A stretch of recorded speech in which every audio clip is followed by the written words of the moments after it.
I have a lot of friends who are sober, a lot of friends who are straight edge, a lot of my friends who are going through it. I know struggling with substance abuse and alcoholism can be really, really hard, especially knowing who to turn to. It can be really, really daunting. I'm here to say that a good friend of mine and his friend started this incredible treatment center called Refine Recovery. They gave me a phone number, 855-516-3332. You can text, you can call them. It's totally confidential. It's safe. There'll be somebody on the other line to help you out, a compassionate human being to talk to help you navigate the process, the insurance treatments. They accept most of private insurances. You can go refinerecovery.com, Refine Recovery Instagram. I know it's hard, but reach out to somebody, man. People care about you. People love you. People want you to be here for a long time. People love you in their lives. If you're going through it, make this phone call. It's totally private. I know people DM me all the time about going through it and going through sobriety and trying to get straight and trying to take care of themselves. And the struggle is totally real. And Refine Recovery is the definitely move. Reach out to them, 855-516-3332, or text them, 855-516-3332. You can call or text this number anytime, 855-516-3332. You know the drill. This number is here for you to call. As we get older, we start paying attention to what we put in our bodies. I personally have been listening to my body since I was 18 when I went vegan. I've always been focused on my health. It's super important, mental and physical health. But it's really important for people who are just starting to get more healthy and trying to step up their life. Doing your homework, reading the labels, researching and verifying everything that's quality. It's part of the game these days. That's why I started drinking AG1s. I'm so proud to have them sponsor my podcast. AG1 is a foundational nutrition supplement that delivers daily nutrients and gut support and is backed by multiple research studies. You can trust what you're putting into your body. We're all so busy these days, so just throw a pack of AG1 in the morning into a cup of water and shake it up and drink it. I love the way it tastes. I do it every single morning. It's part of my routine. I bring the packets on tour. It's an incredible life changer for me. Many supplements only reference research from ingredients in their product, but I trust AG1 in my daily routine because it's constantly putting the formula to the test. It's backed by multiple research studies, and one of those research studies, AG1 was shown to have double the amount of healthy bacteria in the gut, which is super important because these help digestion in the immune system and the immune health. And these bacteria are known to help with digestion as well, gas and bloating, which I freaking need. And it also promotes regular bowel movements, what I can attest to. In another research study, 97% participants felt more energy after 30 days, and 91% of the participants noticed that they needed less coffee after 60 days. I quit coffee like 5 months ago. I know I'm good on that. But AG1 is packed with a variety of nutrient-dense ingredients and is the perfect complement to my healthy diet. I drink it because I know it's going to work, and it gives me a peace of mind covering all my nutrition bases for the day. In fact, I trust it so much, that's why I'm spreading the word about it. That's why it sponsors my podcast. Thanks to Angie Huberman for turning me on to AG1s, connecting me with them, and now they're part of my podcast. It's so easy and satisfying to start your day with AG1s. Try AG1 and get a free 1-year supply of the vitamin D3K2 and 5 free AG1 travel packs with your purchase at drinkag1.com/OLLC. That's drinkag1.com/OLLC. It's never been a better time to focus on your health and wellness and get back on track, man. Take control of your daily health. Health is wealth. Got to give a big shout out to Liquid Death. I've been in a band called H2O for 30 years, and my first real job with a company is a water brand. Go figure. Love you, Liquid Death. Love the people. Love the brand. Love the concept. Love what they give back. Love the community. Love what they do for the environment. You can go liquiddeath.com/OLLC and get free shipping on any of their merchandise that they make. They have such incredible collabs. Also, if you want to hear the story of the CEO, my good friend Mike Cesario, on the podcast, you can go to episode 115, part 1. And then 2 years later, we dropped a part 2, which is episode 275 with the CEO, Mike Cesario. Just a man from Delaware with a dream, worked at a marketing company, and made this become a reality. Liquid Death is an incredible company, incredible water, incredible people. And I'm super, super honored to be part of them. They sponsor my life. They sponsor everything, my family. So go liquiddeath.com/OLLC and get free shipping on anything you want to buy on that site. If you want to get water, it's exclusively on Amazon.com. Murder your thirst, y'all. Welcome to the One Life One Chance podcast. I'm your host, Toby Morse. Today, I have a very, very special guest, Mr. Will Carsola. Thank you for being here. Thanks for having me. I said your name right. You did. How are you? I'm great. Nice to have you here. Yeah. So, how's life? Well, before we get into it, Yeah. you're the man, the myth, the legend behind this liquid death skull. But before that, you came from all kinds of places and different worlds, Adult Swim, all that. But originally from Fredericksburg, Virginia, correct? Yeah, Somewhere in the Virginia area. I spent my 20s in Richmond, but I grew up kind of closer to Fredericksburg. Yeah. A place called King George. I know that. I know the name there. Yeah, for sure. Yeah? Yeah, we definitely played Virginia a bunch when I lived on the East Coast. It's been a while since we played it, but Richmond, Twisters, man, Richmond had such a great scene, dude. So you involved in that scene too, going to shows and stuff out there? Yeah, definitely. I moved there around 2000 or 2001 or so, and I was there for what seems like decades, but I guess we left in at 2008. So I was there 8 years or so. Yeah. But born in Virginia? Born in Virginia, yeah. Mm-hmm. And how was it? You have siblings? I do. I got a brother and 2 sisters. And so how was it for you growing up in Virginia? How were you as a kid? I was quiet, kind of like I am. You're pretty chill. Yeah, I mean, I usually keep to myself, but I guess I was very quiet as a kid. I was kind of shy.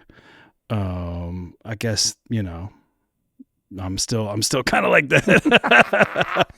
Were you drawing and doing art and stuff at a young age? I didn't start drawing until I think 2nd grade. Wow, that's cool. Right after, so we lived in California for a couple years when I was a kid. Okay. In Upland, actually not too far from here. Yeah, when I was 6 and 7, and that's when I was getting into skateboarding and Garbage Pail Kids. Sick.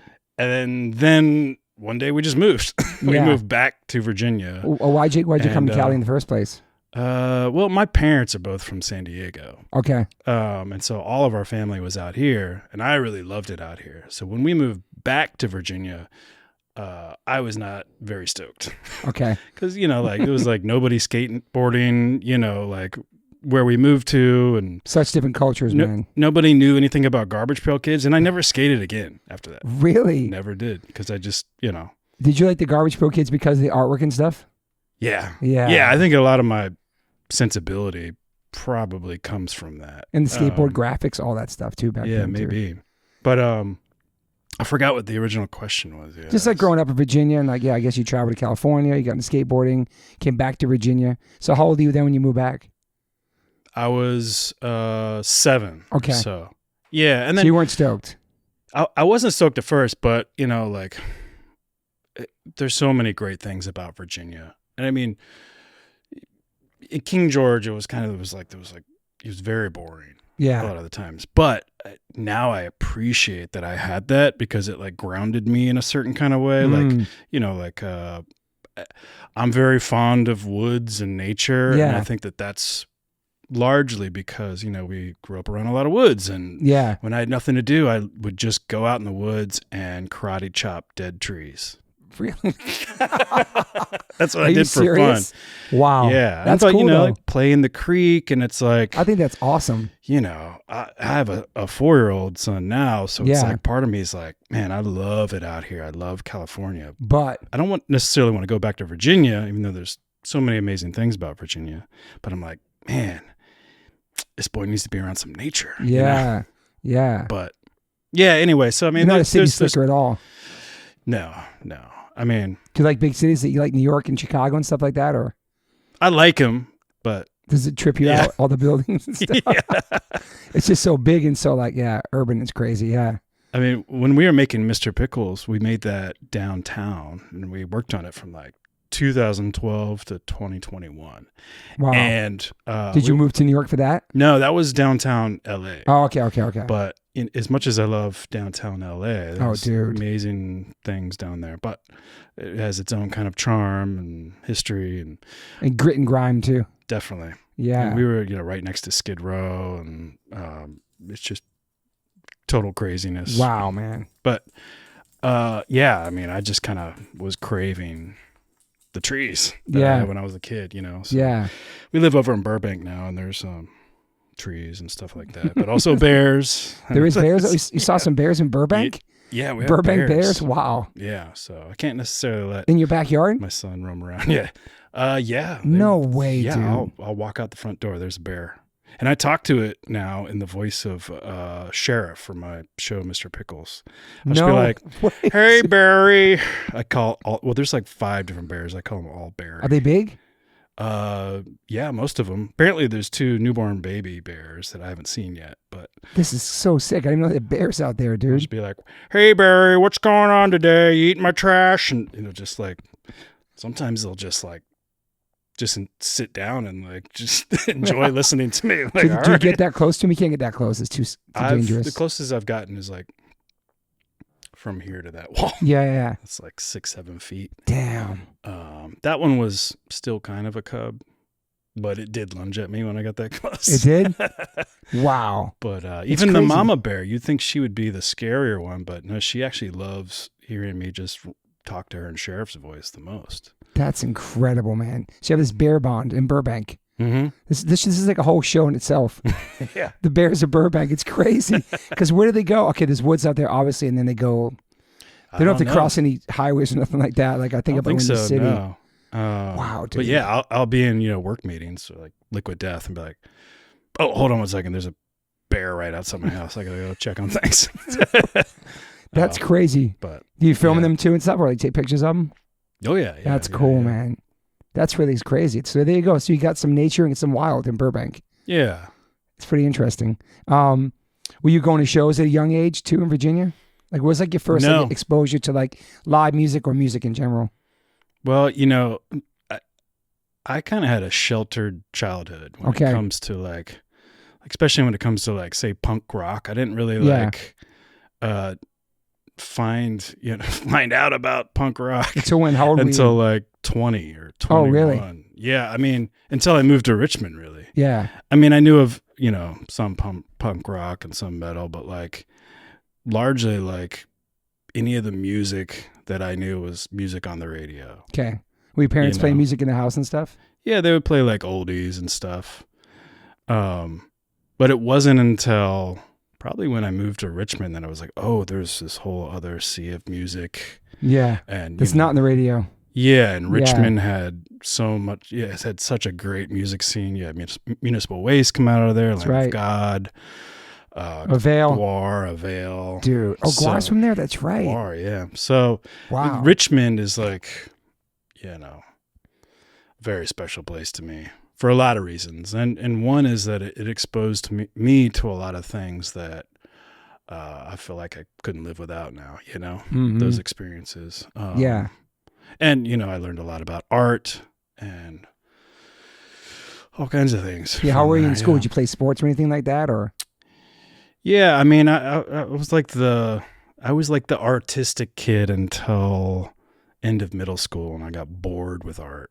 Okay. So in high school, I started, I didn't do any art at all in high school. Wow. I was just completely bored with it.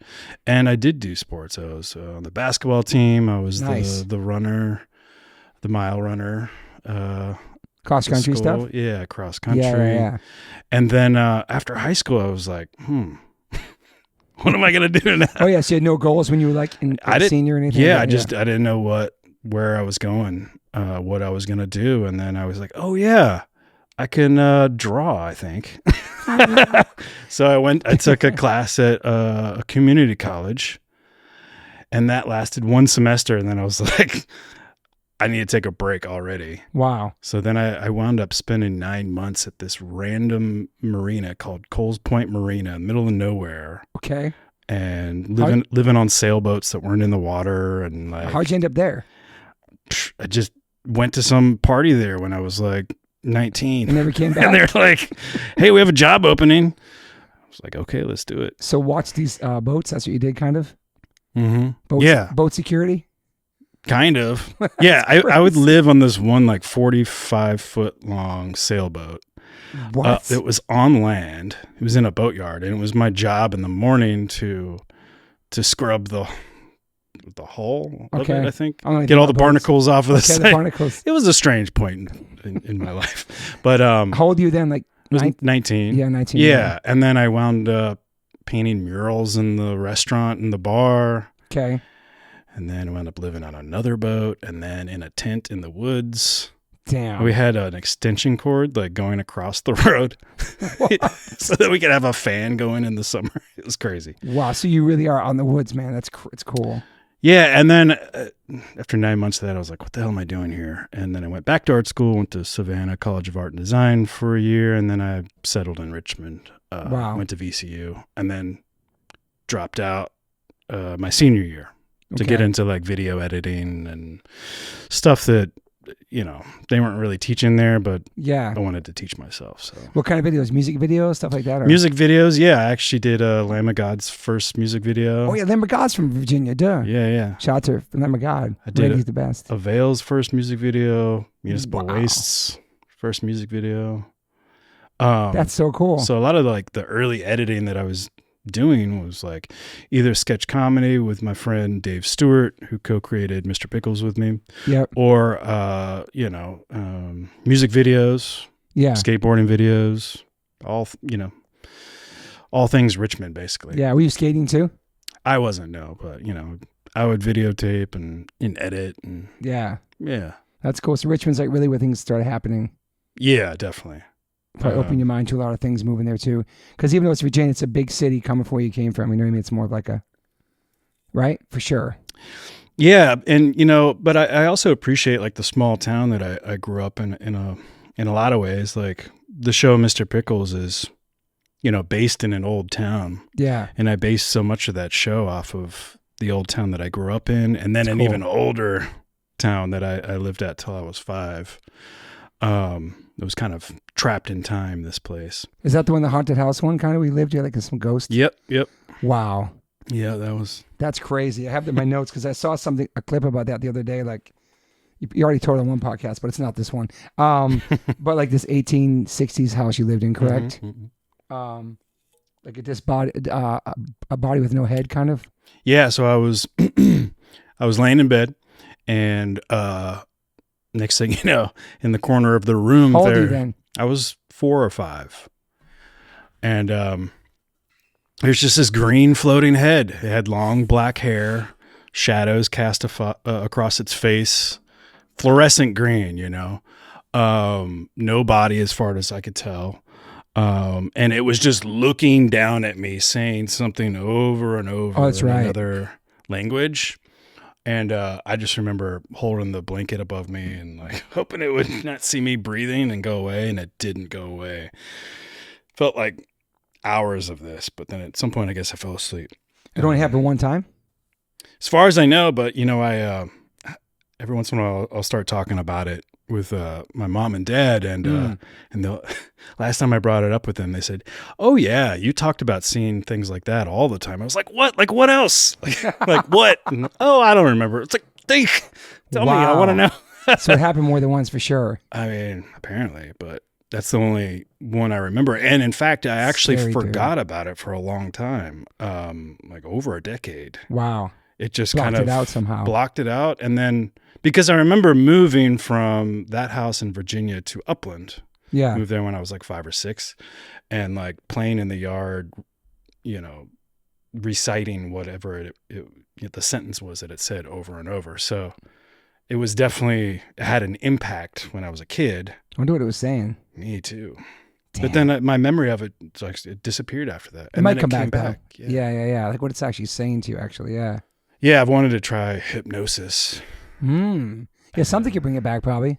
I mean, maybe a therapist. I don't know. Yeah, I mean, if somebody else was telling me this story, I'd be like, yeah, I don't know. But it's pretty interesting. It could be a dream, but I don't think it was. Yeah, it was very vivid in my memory. The fact you're still talking about it this later on in life, it means it definitely something was more than just a dream. Yeah, I mean, I actually just started talking about it. What about finding out about that house? If anybody had passed away before you lived there or something in the house? I've been wanting to go by there. That'd be an interesting story, actually. You found that out. Yeah, I remember when we when we did move back to Virginia a few years after that, we stopped by and saw the new owners, and they were an older couple, and they had a full-on chest filled with crazy things that they had found there. I mean, like tons of like arrowheads and wow, all kinds of like old weapons. They found a cannonball that hadn't gone off in the basement. Because when we lived there, the basement was all like dirt, you know. And I remember finding some cool stuff there too when I was a kid, like an old hatchet head and interesting, man. Old coins, stuff like that. There's some definite history there, man. Yeah. Probably pretty easy to find out, especially with the internet too. Like, I don't know, some history there. Damn. Were you a good kid growing up? I think so. You get into trouble and stuff? I was a little mischievous, I guess, but you know, I was a pretty good kid. Were you partying? Were you partying when you were a kid too? I mean, maybe from like 18 on. Yeah. But nothing crazy? Nah, nothing crazy. Yeah, you seem like a pretty chill person. Like you're not like getting in trouble and stuff. You're obeying the law and just doing your drawing and living your life and being in the tents. I just do my drawings in my tents and I'd be a good boy all day. So leading up to Mr. Pickles, what were you doing up to that point? You in Virginia still? Yeah. So my friend Dave and I, we did a lot of sketch comedy, like I said, and as the years went on, we kind of started focusing more on that. Yeah. We wound up being part of this sketch show on Fuel TV while we were still in Richmond. And then after we did the first season of that show, which was called Stupid Face, we decided to take a chance and move out to LA. See what could happen. And so then we did a second season there. Did you have friends out here and stuff? A couple. Okay. But not many. Yeah. Then like work dried up for a little while and it was, we were getting groceries at the 99-cent store. Damn. And then started getting some more work here and there. I was doing a lot of like freelance editing. You know, we were always making videos and I was making animations, just for fun, putting them on YouTube, that kind of thing. And then, we wound up doing this thing for Funny or Die, which was so Funny or Die had a show on HBO. We did that. Cool. That started to open up some doors.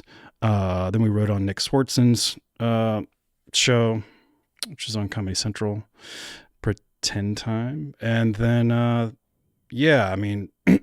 that kind of led to Adult Swim. We pitched them a live action show, an animated show, and they liked the animated show. It's awesome, dude. And then it was like 9 years of animation for me after that. And then Mr. Pickles, of course, led to Liquid Death. And now I'm doing mostly Liquid Death. Is that how Mike Cesario found you, through that? Yeah, he saw Mr. Pickles one night and then messaged me. Wow. And, how long ago? That was like end of 2017 or something. Okay. And I started, when did Liquid Death start? What year? Around 2000? I think officially like 2019. Yeah, that's right. Okay. I started drawing stuff in 2018, I believe, or something like that. But met with Mike and he had this crazy idea called Liquid Death. And what you're drinking right now with your drawing on, it's crazy, dude. How many different Liquid Death logos did you make before you picked the skull that we all know now and love? The people have tattooed on their body, dude. It's crazy. Yeah, I mean, it's interesting because I just spilled Liquid Death everywhere. No, hang on a second. The skull just exploded. Holy shit. This is amazing. What a great fucking plug. Hang on. I'm drinking Liquid Death out of this liquid. Okay, we're back in the podcast. We had a little accident. I have this Liquid Death metal container, and I was shaking it up because I have death dust in it, and the cap flew off. I threw Liquid Death all of my computer and all of my notes for this podcast, but not on Will, so I'm good. We're talking about the Liquid Death drawing, the skull that ended up being the logo. Like, how many different logos did you come up with before you decided on that? So I didn't even intend for this to be the logo. Okay. Originally. Okay. Mike originally had, when he came to me, he had the Liquid Death font, Oh yeah. But where the skull logo is now, that was like this kind of ship. Clip art thing. Okay. And he asked me to see if there was something I could do to it to make it feel better, and I started drawing skulls in the water and stuff, and it was just kind of feeling forced. Yeah. And just kind of set it aside. I was like, I'm gonna draw mean, this is what I told myself. I'm just going to draw like something for fun. I'm just going to draw like a shirt design, you know? Okay. And, yeah, so I sent that shirt design to Mike, and he wound up taking the skull, flipping it vertical and throwing it on the can. And he just texted it to me one day. I was like, check this out. I was like, whoa.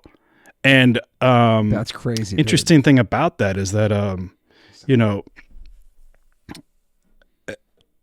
my first instinct was like, I like it, but if I knew that this was going to be the logo, I would have tried drawing it a different way. So then I was like, I just want to see what it would look like if I drew like a skull that was like more symmetrical. Yeah. I'm kind of big on symmetry and things like that. So I drew some versions of the skull where the skull was kind of straight on or looking up. The drips were like coming out of the neck, all kinds of stuff. And then gave it to Mike, and he was like, I like the first one better. Wow. And he was right. That was the better of all the other ones. And it's something that I didn't know then, but it's something I've learned in recent years is, you know, pressure has a lot to do with, like for me, being an artist it's like a balancing act of pressure. Yeah. Like even when I'm like writing stuff for the show, I have to kind of, for Mr. Pickles or even Liquid Death stuff, I have to try to sometimes trick my brain into taking the pressure off. Yeah. To come up with something that's any good. And this was like me just doing it for fun, right? Exactly. And as soon as I tried to, you know, my brain started thinking, oh, let's draw a logo. Then it's just like, yeah. I think it's cool. It happened organically like that. He just picked the one that he liked off a t-shirt design he came up with, right? And then like, yeah.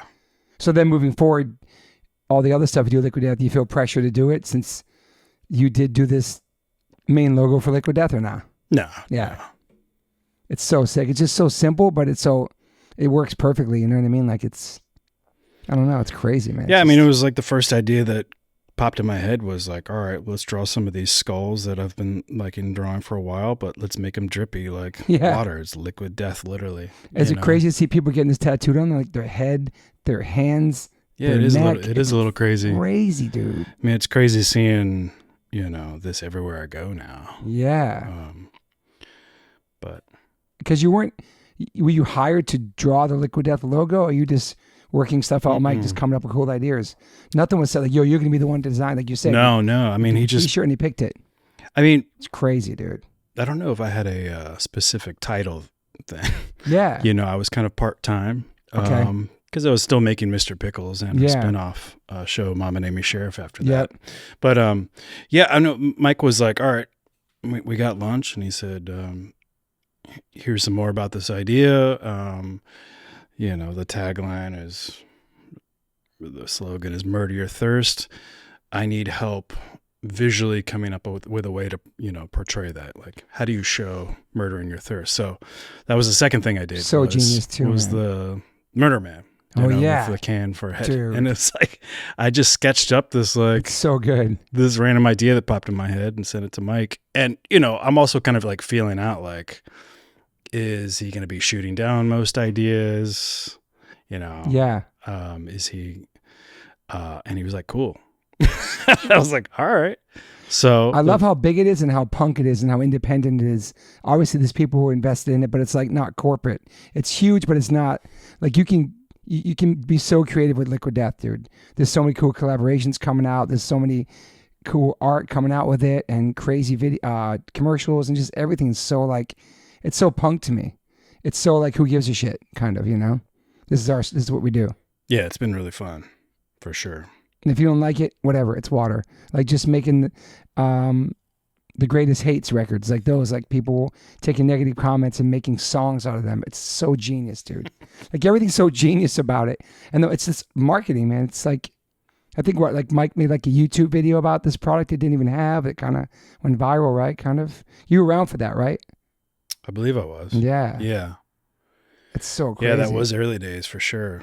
Did you have a show called Dead Till Death too? That was a Liquid Death movie we made. Okay, that's right. So that's the one in the woods? Yeah. Oh, that's great. Yeah, that's so cool. That's right. Typical kind of storyline. Yeah, cans of water killing campers. Yeah, that was so you were that was all you? Yeah, I directed it and co-wrote it. Yeah, it's so sick, dude. That was crazy. And the hands running through the woods and stuff. Like, yeah. Like stuff like that. That's just like crazy stuff for a water company, man. It's so really. wild. Yeah. Yeah. I mean, and we just, we got to make some cartoons recently. Yeah, the cartoons are awesome. And that'd be cool if that becomes something on TV, hopefully. I never know. Hopefully. And I don't see a lot of like animated shows like Mr. Pickles or like Super Jail or some of JJ Villard's stuff. Like I'm not really seeing much of that kind of violent adult comedy anywhere. Yeah. And it's just crazy. Like the one place to do something like that is with a beverage company, right? Yeah, which is crazy. Is Adult Swim still around? Yeah, they're still around. Yeah, and they still run Mr. Pickles episodes and all that stuff. I mean, reruns. That's what I'm saying. Yeah. I mean, maybe we'll do. I mean, I would love to make Mr. Pickles again. How and why did that end? Well, I mean, we did a spin-off. Yeah. So, and then after the spin-off, so we did 2 years or 2 seasons of Mama Named Me Sheriff. Yep. And then I can't say that the show is officially canceled or not. It's just kind of like on hold as far as I know. Mm-hmm. So plus you got busy with Liquid Death as well, obviously. Yeah. But yeah, I think Adult Swim's going through some changes and times are changing. Mm-hmm. So I don't know. We'll see where things are at. Yeah. In the future, but I would love to make Mr. Pickles again at some point. I got some ideas when the time's right. Were there people getting Mr. Pickles tattoos? Some of the characters from that, you think? Yeah. Back then, yeah. Yeah, I can't even keep up with. So it's a really big show. They're really good back. I mean, it's not like Rick and Morty big. But you did some episodes for that too, right? Did you do writing on that or something or no? No. Okay. But that's what it says online about you, though. Oh, really? Something Rick and Morty, yeah. That's why it's in my notes. I'm like, that's why. For real, yeah.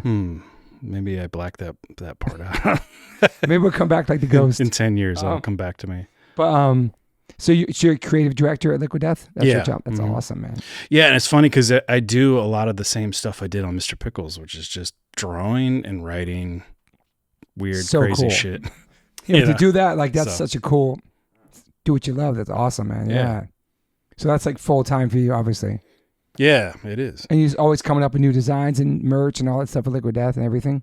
Mm-hmm. Yeah. You could pitch anything. You could pitch, like you said, a cartoon. You could pitch a commercial. You could pitch anything. Physical merchandise. That's what's cool with Liquid Death. It's like no like rules, kind of in a sense. Obviously there's rules, but it's like sky's the limit. Like with everything. Like the collab with the Me Undies was incredible. The plunge that just came out with Liquid Death. There's like so many things. It's like every week something new is coming out. I'm like, how can the watches, the rings, the basketball you did? That was having that's so cool. Like the lawn chairs, which are amazing. The cornhole, dude, you designed that too, obviously. No, I didn't do that one. Okay. But I love that skeleton on there. Yeah, man. It's like there's also Halloween costumes of the character guy. Yeah, it's just like never ending. I feel like, It's crazy. It's fun. It is really fun. So when you started with Mike, there was only a couple people there in the mix? Yeah, it was just Mike and JR and Pat. That's it. And me, yeah. It's crazy. Now it's like a couple hundred people there, and it's like, obviously we know what the worth that's out there in the world, and just like how fast and how so many people love it. It's just such a, I don't know. It's crazy to be working with something that, I don't know, my band's been called H2O for 30 years, and now I'm actually doing something with water. But yeah, it's just cool. It's just such a cool company, man. It's exciting to see where it's going to go next. And like, I don't know. Is there stuff you're working on now that's exciting coming up with Liquid Death, or do you work from home? Yeah, mostly. That's cool. Office is great too, though. It's a cool spot. Yeah. I go down there like once a week usually on Thursdays, and we go over all the creative and stuff like that. Yeah. But I'm mostly from home, which is kind of nice. Yeah. I've become a homebody since the pandemic. Mm-hmm. It might be hard. It would be hard for me to go back to being in an office every day. I feel like that's the way of the world now too, to be honest. I feel like there's so many empty office buildings, and that changed a lot for people during the pandemic. And yeah, I mean, the year of the pandemic, I had Apollo. My son was born that year, and his name's Apollo. Apollo, That's yeah, a great name. That's awesome. And we were making our last season, and we had just started post on animation when everything shut down. So we had to like scramble to figure out how to finish the show. Wow. With everybody being from home, and I guess a lot of shows are still doing that. Yeah. But yeah, it was kind of crazy at the time, but I've definitely gotten used to it. I don't think I could go back to being in an office every day, but it's nice when you have that at home, especially you have your little like compound, you have your plunge and whatever, and just have your little like your little world. Yeah. It seems like that's a lot for a lot of people.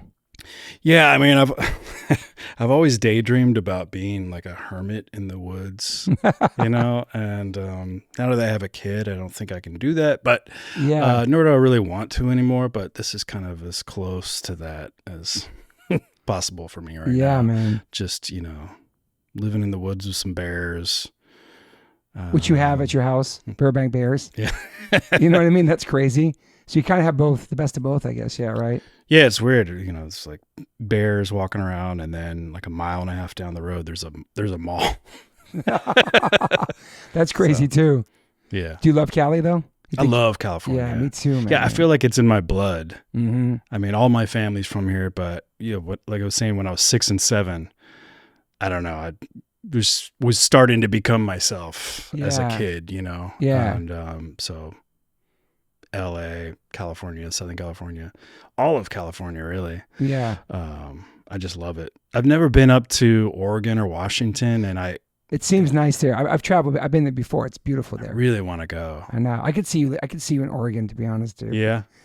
That's all outdoor stuff. It's beautiful up there. There's man. like pictures I see of like cabins right on a river. It's like, dude, man, I want to go there and just have never-ending coffee flowing and just draw and like just. You can totally do that. Once every 20 years, like walk out to civilization and be off the grid. Yeah. Be totally off the grid. I could totally. Yeah. You could do that if you weren't creative director of Liquid Death. It'd be different. Well, maybe I can just, be remote, right? Yeah, everybody else is remote. You could do that. Maybe fly out here once a month or something. It's not like a bad flight. That's true, though. You're a big coffee person, huh? Yeah, yeah. Do you drink coffee? I used to. I go back and forth. I have a love-hate relationship with it, man. It makes me crazy. I kind of do, too. Yeah. I mean, I don't really have any vices anymore. Okay. Was nicotine for a long time. And, how long ago did you quit? I guess like 4 or 5 years ago. Nice. Something like that. So you smoked your whole life? Since I was like 18. Yeah. And I can't really drink much anymore. I know you don't drink at all. Yeah. I might go that route, actually. I've been thinking about it. Nice. As soon as I have Why can't you drink anymore? I don't know. Something just kind of changed with my body when I turned like 40 or 41. Just can't drink much anymore. Yeah. I have like a couple drinks. I just kind of feel like shit. How old are you now? 45. Nice.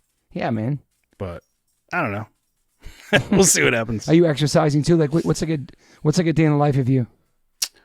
Well, actually, since I got the plunge, the cold plunge, I've been exercising more. That's something that I found is really great about the plunge is that it's making me want to exercise more. That's awesome, man. So I immediately bought some kettlebells.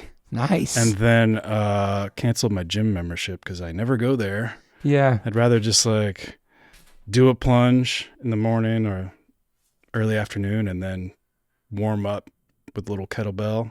That's cool, man. That's what I've been doing lately. Yeah. It's awesome. What gym were you supposed to go to? There was one down the street in Burbank. Okay, yeah. But, yeah. I got hurt. Like I've had tingling fingers for like 5 weeks because I started going to the gym with my son at Gold's. He's 21. He's not a trainer. He's not professional. He knows how to work out, but I don't. And I'm like 54, like trying to keep up with him. So something happened to me. So I've been going to like PT, cupping, acupuncture. I'm going to chiropractor this week. So something's off on me, but I enjoy going to the gym, but just like a little too much for me for my age, I think. Smashing weights I'm not really supposed to be doing, So, yeah. No, I'm not. You find it hard to build muscle being vegan? Because I'm vegan too. And that's, you're vegan too, yeah. I mean, this kid's never had meat, but he's 21. Yeah. So it's like he's eating protein right now. Like it all depends how you eat and the proteins you eat too. You can there's definitely bodybuilders who are vegan. There's UFC fighters, there's football players. Everybody can do it. It's just a matter of what you're eating. You stay away from soy? No, I mean, I love tofu. I just love tofu. Yeah. It's I always hear mixed things about soy. Me too. It's like, it's never had a bad effect to me. I've always ate tofu my whole life. I love it. Beans, rice, kale, quinoa, tofu, beans. Mm-hmm. The basics for me. Vegetables, fruits, nuts. I'm not really into the processed fake stuff, you know. And I'll eat if I have to. I'm always trying to limit that. Yeah. But it's hard to find like vegan deli meat that doesn't have like soy in it, or I know, or doesn't have that kind of processed kind of. I know. I love the deli meats too. The fake ones are so good, dude. But there's companies making like, the other day I had bacon. It was made out of soy milk. That was like in Austin or something, like soy milk bacon. It was really good. That's hard to find good vegan bacon. I know. The fake bacon is not even vegan. It has eggs in it. The original one. Like, oh really? Yeah, the Morning Star. But I want to take a picture, Max, so we can get back and talk about. I forgot you're vegan. I want to talk about that with you. That's sick. Okay, we're gonna pause. We'll be back. Back in the pod, we had to take a photo because my son's leaving and the sun might be weird. The sun's so annoying.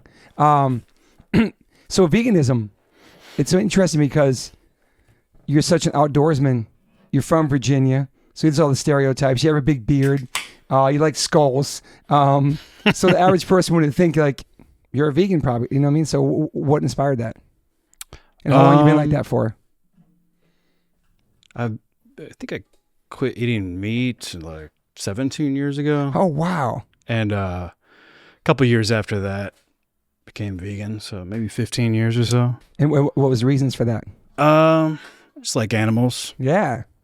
It's cool. Yeah, I just cut out meat, and then I was like, well, if you really, my friend Dave was like, well, if you really care about animals that much, you should be vegan. And I was like, fuck. Check out the dairy, yeah. And then, so I tried it for a month. And then when I went back to my favorite Mexican restaurant, got these enchiladas that I liked, and the cheese made my stomach hurt. And I felt really bloated, and I was like, well, I'll just stick with being vegan. So yeah, I've been vegan ever since. Excuse me, that's amazing. So the cheese, did you go vegan then had cheese again, or that just hurt for some random reason? That's interesting because you already cut meat out before that, right? Yeah, it was the cheese that. Yeah. That's the hardest thing to cut though for people. Because I love pizza, man. I love it's hard to get like a vegan cheese pizza, dude. It's not. Depends. Yeah, a lot of vegan pizza makes me feel kind of sick. Yeah, it's gross.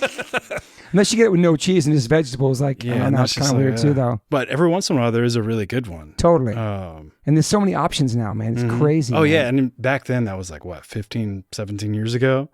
Even being out here in LA, there wasn't that many options. No. Now there's so many. It's everywhere, man. Is your family vegans as well? No. Okay. It's just you. That's cool. Yeah. My dad will be like, come on, just eat a hamburger. I won't tell anybody. But your wife isn't? No, but my son Apollo is a vegetarian for now. That's cool. My son too. He's vegetarian as well. He was raised, never had meat before his whole life. And yeah, same with Apollo. He goes vegan back and forth, but he loves cheese as well. And my wife too, she's veggie, Yeah. Yeah. Yeah, I think with Apollo, I'll, I don't know, like a year or so, let him decide. Totally.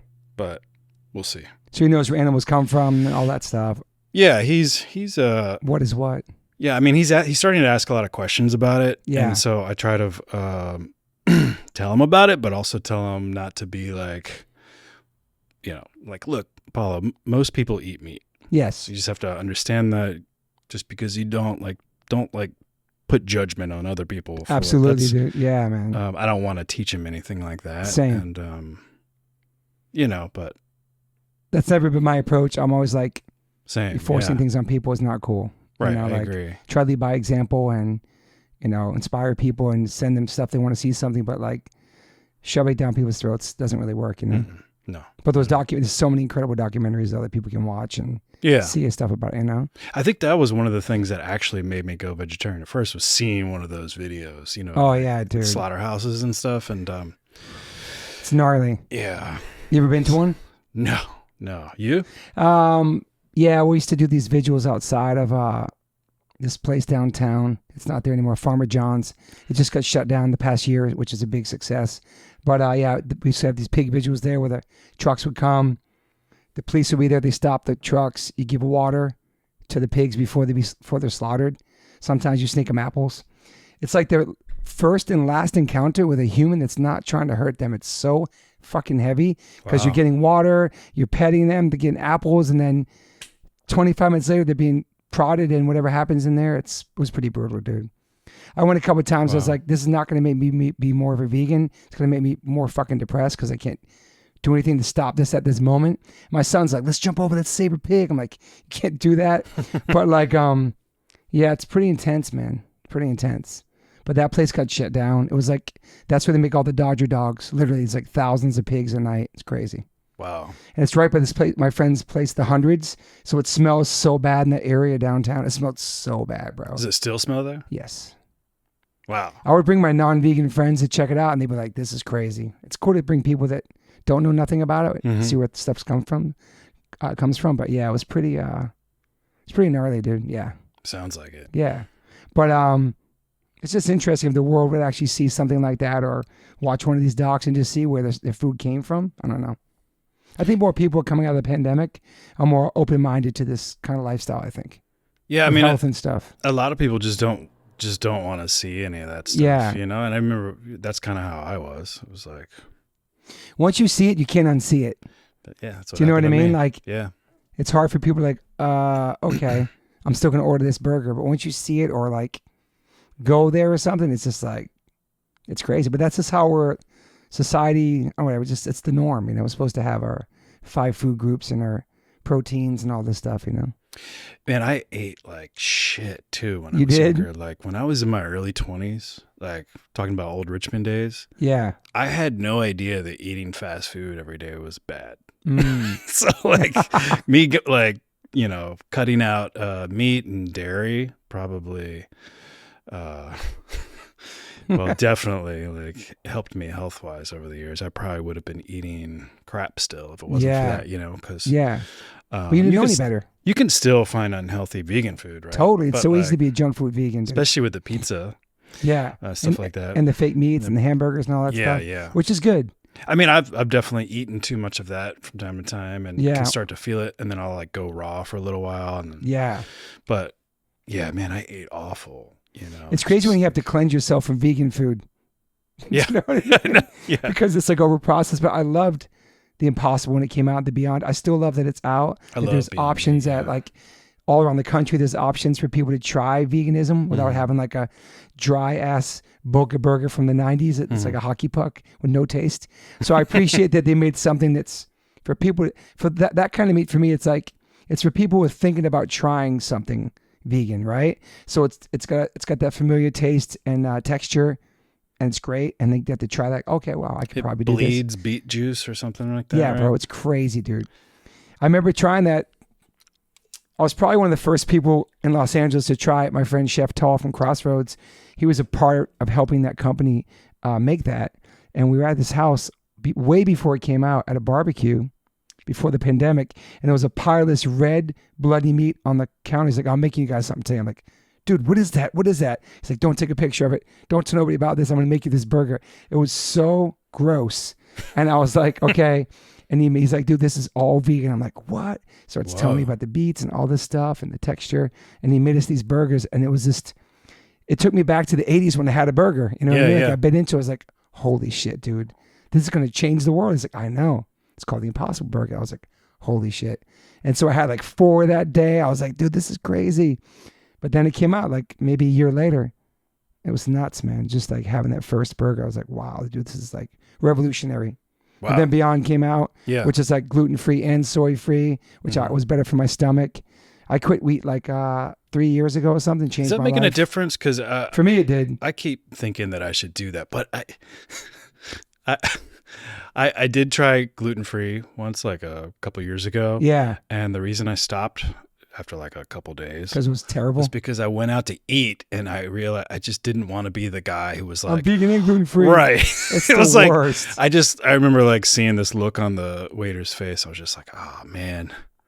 You're one of those people. But that's not a good reason, but it was like kind of funny. I should try it again. There's so many options now, dude, without gluten stuff. Yeah. But I had stomach issues my whole life. I thought that not eating animals is the reason why I had stomach issues. Oh, this is normal diet. This is why I go to the bathroom this much. This is why this shit happens to me. But when I quit, changed everything, dude. I have no stomach issues anymore. Wow, really? Yeah. My wife's like in shock. Like I did a 18-day juice cleanse. I lost crazy weight. I reset my whole stomach, started reintroducing foods back, and the gluten was the one that just wasn't cutting it for me, dude. Man. I didn't go to a doctor or nothing. I just kind of figured it out myself. But have you done raw much? Yeah, I've done raw. It's great. Yeah. It's kind of boring though. It's like it gets hard after a week. A lot of tasteless things, and depends what you eat. Yeah. You know? You did it for a week? I've done it a bunch of times for about a week at the most. You ever done a juice cleanse? A long time ago. I need to do. You ever done a water one? I did. For how long? I just did one recently. It's like 4 days. It was gnarly. Dude. I did it for 6 or 7 days where you drink the salt water. Oh, so disgusting. I just did water and some electrolytes, some death dust. And then you're allowed to have bone broth, but I had vegan broth. Huh. But yeah, you lose all that weight. It's kind of interesting. Your mind, your everything, your energy. I only did the saltwater cayenne pepper cleanse. Oh, yeah, a master cleanse. Because I saw these pictures of people's poops that looked like they're like all colorful. They're like these long snakes, and I was like, "What is there stuff like that in me? I want to get it out." I just wanted to have some interesting poops. Yeah, that's why I did it. Did it work out? No, I didn't get any of those. It's crazy how you barely go to the bathroom on a cleanse too. It's interesting. Maybe like the first couple of days, and after that, it's just like nothing, dude. The salt water. Oh, it's so disgusting. You're so lucky you didn't have to do the salt water. It's, I mean, you immediately have to go to the bathroom. Yeah. You have to be working from home. You have to be no plans. I kind of like how you have to be forced to be antisocial when you do those cleanses like a couple of days. And then if you're doing it with like your wife or your partner, you both get irritable at each other, you want to kill each other. My wife said she'll never do a cleanse with me again. Although the last cleanse she did was a water cleanse and she quit Diet Coke. She never drank it again. That's pretty cool. Wow. Yeah, so that was the one positive thing from us wanting to kill each other for the just drinking water. I'm in general always very interested in various life hacks to kind of fight. Yeah. I've had anxiety probably my whole life, and so I'm always trying to find ways to like hack that. Are you a good flyer? You get stressed on flights or traveling? Sometimes I do. I got some hacks recently about chewing like these ginger candies or anything sour or like gingery when you're flying. You put it in your mouth and it gets rid of anxiety. I tried it on this last flight. It actually worked. Maybe it's like a mental thing for me, but my flying is so bad. My jet lag's so bad. As soon as I get into the airport, stress is another level. I'm trying to put AirPods on and block everything out. Because when you get into an airport, you kind of lose any power. You're powerless at an airport. Everything's rules from the second you walk in to the second you land at your destination. I'm not fond of traveling constantly or flying a lot. And I used to get sick. Actually, more before I was vegan. I would get sick almost every time I traveled anywhere. I mean, it is a big doctor's office in the airplane. Yeah. It's so nasty. Like even just a road trip, though, I would somehow get a cold. Really? Doesn't really happen to me anymore, but wow, it's interesting. Maybe they're not correlated. Who knows? But maybe just to fly. Yeah. I'm not scared of flying. Once I'm in my seat on the plane, I'm so good. It's just everything leading up to that moment is so stressful. Well, once there's like turbulence though, like bad turbulence, I instantly am just like, oh God, all right, I hate this. Oh man. But I'm going to die. It's so happening quick. Right now. I'm going to die. All right. But it's so quick. It's so quick. Your planes are really, nothing happens with turbulence or planes in reality, supposedly. But yeah, those moments are like, and it sucks because I made my son like a scared flyer too because of me. But like, I don't know. I only sit in the back row of the planes. And then I've been making my band sit with me and they're so over it. But then my friend Adam, my bass player, he did research and that's the safest place on the plane is the back of the plane. Just found out. Interesting. That's also the worst or the scariest when there's turbulence. True. Because you're bouncing around a lot more. Yeah. Ugh. But at least you know that's why. Yeah. Because you're in the back. But yeah, I got like 7 flights next week and I'm not stoked about it. It's just, hang on one second. Yeah, like we're literally going to South America next week. It's our last tour. And a lot of it has to do with the travel. 3 shows, 7 flights. 7 flights. Yes. Wow. And little planes and all that stuff. But yeah, just like, but yeah, I've been trying to do breath work. Obviously like get mentally focused for traveling, but I plunge in the sauna the day I fly now, which is really smart. I like that too. I'm more like calm. The plunge in the sauna is crazy because you think about people who could just be taking, cold showers, change their diet, do exercise, and not have to be on any kind of pharmaceutical pill. Like you could just reverse all that with what we're doing. Yeah. Like totally. it's like hot and cold helps you mentally and physically. It's pretty amazing, dude. Yeah. I mean, I think the cold plunge has been doing wonders for anxiety for me. I don't know if that's because it's making me want to exercise more, and it's the exercise that's making me feel better, because exercise is always like totally the top cure for like anxiety for me personally. But something about the cold plunge, it's like I can't, could never go back to not having one now. Yeah, man. And thanks for the encouragement. You are welcome. What inspired you to get that? I just saw people doing it. Well, I think we were doing me and my partner Samantha, we were doing ice baths last year. Okay. And then I just think straight up ice. Yeah. And then at some point I saw that you got a cold plunge, and that's when I think I messaged you about it or something. Yeah. And then I started, You check out Wim Hof? Yeah, totally. Yeah. OG. Love Wim Hof. Yeah. And I was doing some of his holotropic breathing just to do it. Yeah. Which actually, by the way, do you do that when you're plunging? The breath work? Yeah. For sure. Immediately. I haven't been doing that. Well, I mean, as soon as you get in, you want to do the breath work to calm you down, because it's instant. Like the first 30 seconds, your mind's like, get out, get out, get out. But once you get inside and put your arms under and like do the breathing, it's the only thing that relaxes me is the cold plunge, which is so crazy. It's the only thing that calms me down. It's once I'm in there, I'm just like. You do like the Wim Hof method? I think so. Yeah, the breath work, the breathing. Yeah, like through the nose and let it go through the mouth. Yep. You like 30 breaths of that and then hold it. I don't know how many I do, but I do it for sure. But now I'm so used to the plunge. Like now, just like it doesn't really affect me. It's really weird, man. It's interesting because I just love it. Once again, I can just totally chill out, put on a song, zone out. If I know a song's 5 minutes, I'll stay in 5 minutes. Song's 2 minutes, I'll stay in 2 minutes. Anything past a minute's great. Yeah. If people say 50 degrees and lower is good. I like it cold as hell though.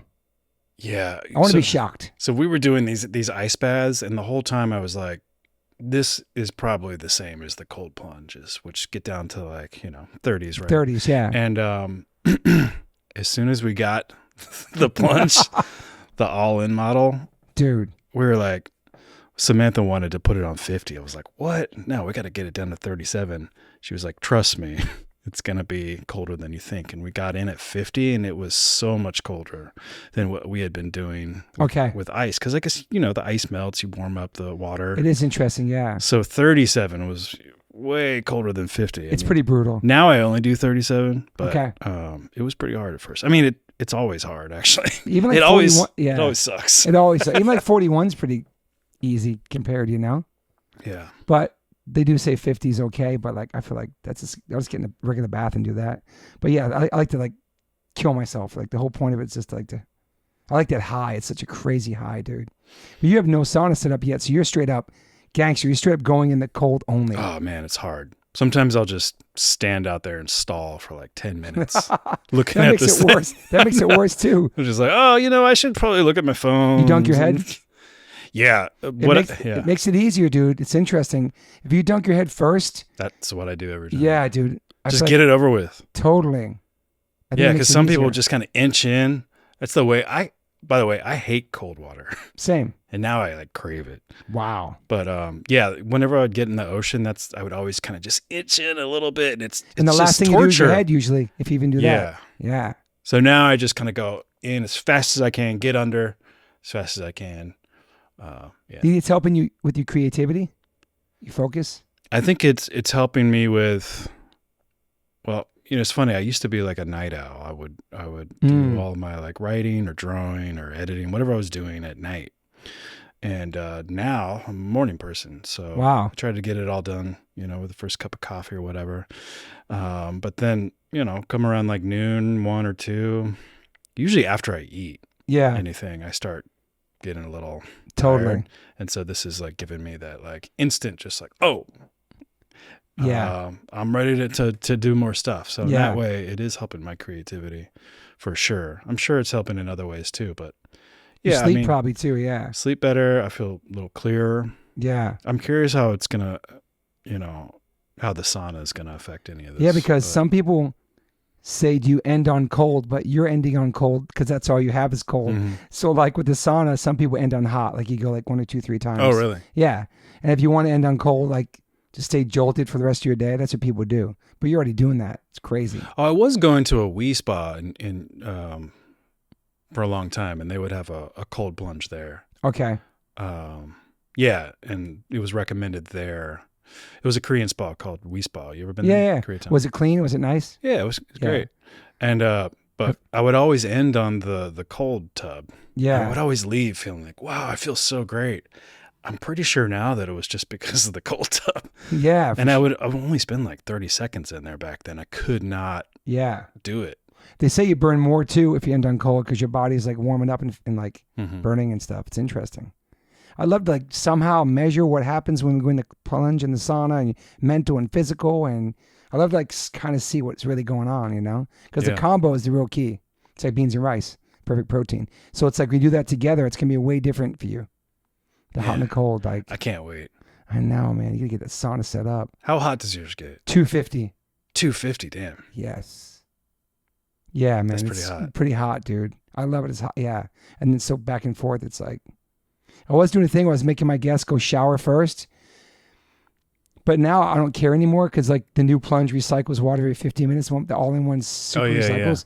Yeah. And it's way different walking out the sauna right into the plunge. It's way different vibe and energy than just going to the shower, drying off, getting in. It's just different. So there's no pause. It's just like straight in. Like I keep my thing clean there. I'm super anal about my plunge, dude. I can't imagine going to a spot where there's a communal one where I had to share. I couldn't. At this point, I couldn't do it. Yeah. My bass player went to the On It gym in Austin this week. It's supposed to be like the most best gym in the world. He said it was prestige. It was a wonderful plunge and sauna. It was like clean. He said it was awesome, dude. Nice. But I wonder, like, I don't know. So many people have them now. It's awesome, dude. I wonder what Wim Hof thinks about that. He's getting checks from that. Like, he's like the OG who started doing like an ice ponds and stuff. Like, it's crazy, man, just with the breath work. It's just crazy how breathing too helps your stress and anxiety. Not a pill. You know what I mean? Like, it's wild, man. You ever experimented with like meditation or yoga or anything like that? Never. I did yoga one time. Yeah. Never did meditation either. Yeah. It's interesting. I've just done a breathwork session with this guy, Lucas Mack. I'll connect you to him. He's the one that got Travis Barker to fly in planes again. He's incredible. He came to my house. I did the pod with him. Then he came back and we did a session in my living room. I was like crying. You talk all about your childhood first on the couch. It's like a therapy session. You're talking. And then he starts pinpointing all the different traumas where they sit in your body. It's really intense, dude. Yeah, I'm super into trying new stuff like that. Like anything like health related. Like, I'm always down to try. And he's touching these parts of your body when it's happening. This is where you keep your dad, your mom. And I just woke up bawling and like. Really? Yeah, it was crazy, man. All my friends, everybody warned me like, yo, dude, you're going to be a wreck when you're done with that, you know? And I woke and I came out of it. I wasn't sleeping. I was conscious, but. Are you like hypnotized or what? I guess, but you're awake and you hear things, but you're not responding. You're not talking back to him. You're just seeing everything he's talking about, and like you're shaking a little bit. It's really interesting, dude. I wasn't doubting it because all my friends are like, yo, this is going to change your life. But the first thing when I came out of that, I was like, I something about my mom. I was like, I love my mom and accept. I have no beef with my mom. I have no resentments towards my mother. Because me and my mom are tight, but we had some things since my father died. But the first thing that came out, I was like, okay, I forgive my mom. It's the first thing that came out. It's interesting. I have to tell her that too. But yeah, that was the first thing. I was like, wow, man. Because you're seeing some of the stuff, because once you tell him your childhood, he'll take you through it while you're doing this crazy breath work where the next day my neck was totally sore. My throat was weird. He's like, yeah, that's normal. Because you're just like... How do I try this? How do I... I'll connect you to him, yeah. Okay. He gave me breath work for when I fly, which I did every time I get on the plane now, just little breath work. This dude's so magical, man. It's just like he's fully face tatted, covered in tattoo, dude. You know, he was a tattoo artist. His dad had killed himself when he was 9 years old, and then he got really overweight, got picked on, found veganism, all this stuff, and just turned his life around, dude. It's really inspiring. Wow. So he travels with Logan Paul, the fighter, does all his breath work now before his fights. Yeah, it's really, He's an interesting cat, dude, you know? So soft-spoken. If you saw this dude, you'd be like, yo, this dude's gnarly, but he's just like a soft-spoken soul, man. He's just, I don't know where he came from. He's magical. But Travis swore by him and like he changed his life and kind of crazy. Pretty cool. Wow. I'll connect you to him. Yeah. Yeah. I want to try that. I definitely would love to do it again with him. And I think that, so breathing, cold showers, diet, exercise, all this stuff you can do. It's not really, because I try to avoid a doctor. So I hate going to the doctor, dude. You like me too? Yeah. I mean, I went to the doctor for the first time like a year ago. It was like the first time I'd been there in like 25 years. Wow. Or something crazy like that. You doing all right? Doing good? Yeah. Yeah. He said I was tip top shape. I know all that stuff. Just like that's why I guess I live like this and exercise and eat like this to avoid going to the doctors. I guess which you have to do. You have a colonoscopy coming up too in a couple of years too. I know. I gotta do that. I just had my first one too. I was so scared. I've never been put under like that in my life too. Oh, you're put under. Oh yeah, dude. It was the best sleep of my life. It was crazy. Then you wake up, it's just like, that's it. It was like, you're like, I do it all the time just to get I know. a good nap in. People do that too. Do they? Whatever. Supposedly, hey, I'm talking to my editor, Joe. You can check this. Suppose that's what Michael Jackson was using, supposedly. We'll see. You can take that out, Joe, if you want. But yeah, that kind of knockout thing. Yeah, dude. Wow. It's gnarly sleep, dude. Oh, so just the knockout, whatever they use it is, not the colonoscopy. You don't need that part to sleep. No. See, that it's just this whatever. It's funnier with the colonoscopy. True. I get a colonoscopy to go to sleep. Whatever they're using to put them under. Yeah, supposedly. Yeah. Wow. So are you drawing and being creative every day? Yeah, mostly. You never get like writer's block or like brain farts about coming up with things? Totally. Yeah. Yeah, and usually how I solve that is by giving up. Yeah, by the time I give up, and then it's like, all right, well, like when I'm in the shower, the idea will come to me. I remember like on Mr. Pickles, I would, we would be in the writer's room really trying to figure out this episode, and then we didn't have it by the time it was time to go home. I would take it home and I would stay up all night working on it. Yeah. Batting it around a million different ways, always trying to like bring in something that would solve all of our problems. Yeah. A lot of times I would come in with the solve for it. Sometimes I wouldn't. Totally. But whenever like I just couldn't like get it, I would give up like 2 hours before I have to be back at work and they get a little nap in. Yeah. And then either the idea would come to me when I'm like dreaming, but usually when I'm like taking a shower. It's interesting. Because I'm like, it's another example of taking that pressure off. You take the pressure off and then the ideas can flow. But when you're like, you're trying to like push it in this one direction, this is where it needs to go. You're pushing something upstream. Forcing it. Yeah. Yeah. And so I just try to go with the flow these days. And so you're constantly coming up with ideas for Liquid Death? Cool things? Pretty much, yeah. Yeah. And you never run out of ideas, it seems, because there's so many things happening there. It's crazy. I have too many ideas. So are there other directors? Is there other creatives there, or just you're the main one? There's people under you that kind of work for you, or? Me, then Andy Pearson. He's the VP of creative, and then Mike. Yeah. And then Brendan Kelly is another creative of ours, and so everything funnels through Mike, obviously. Mm-hmm. Yeah. That's cool. So. And it seems like there's nothing that's shocking or nothing that's could get canceled. None of that shit matters. It's just coming up with cool, creative things. Unless it's over the top. I mean, there's a freaking Travis Barker enema, dude. Like, I mean, that was wild, dude. You know what I mean? There's like nothing shocking, I guess. Yeah. And everybody's, and that's like what people kind of expect with Liquid Death. Something that's over the top or wild and crazy. You know what I mean? Mm-hmm. So coming out with something totally normal, which is kind of cool too. Yeah, I mean, I kind of think about it similarly to the Mr. Pickles writer's room. Yeah. And that, well, like with Mr. Pickles, we would do this thing, another example of taking the pressure off. We would call it a write-off, where we would just say, all right, for 10 minutes, everybody just write a bunch of ideas, and none of them are supposed to be good. We're not going to use any of them. We're just trying to make each other laugh. Just have fun with it. And that's what we would do. And then we would read those off and almost always one of those ideas would go somewhere. Wow, that's cool, man. Yeah. And so I kind of try to do that when it comes to Liquid Death. So I tend not to hold any ideas back. Okay. Because I've found that some of the ideas that I may not think are going to be right for Liquid Death or maybe too much. Yep. I'll pitch them anyway. Mm-hmm. And either Andy or Mike or others will sometimes latch onto it and like it. Yeah. And sometimes those ideas go through all the way to the finish line.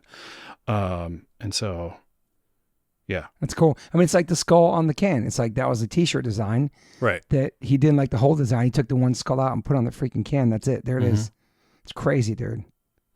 It's like do a lot of people know that you drew that? Like probably in your world, obviously your friends, but like just regular people didn't know you're the man behind the can or no?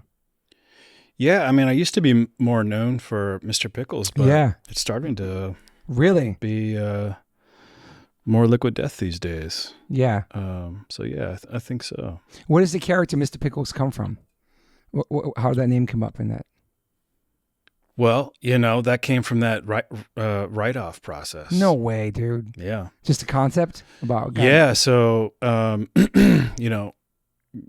Dave and I, we had pitched something to Adult Swim, and I had made a whole animation for it. Yeah. And we pitched them a pilot.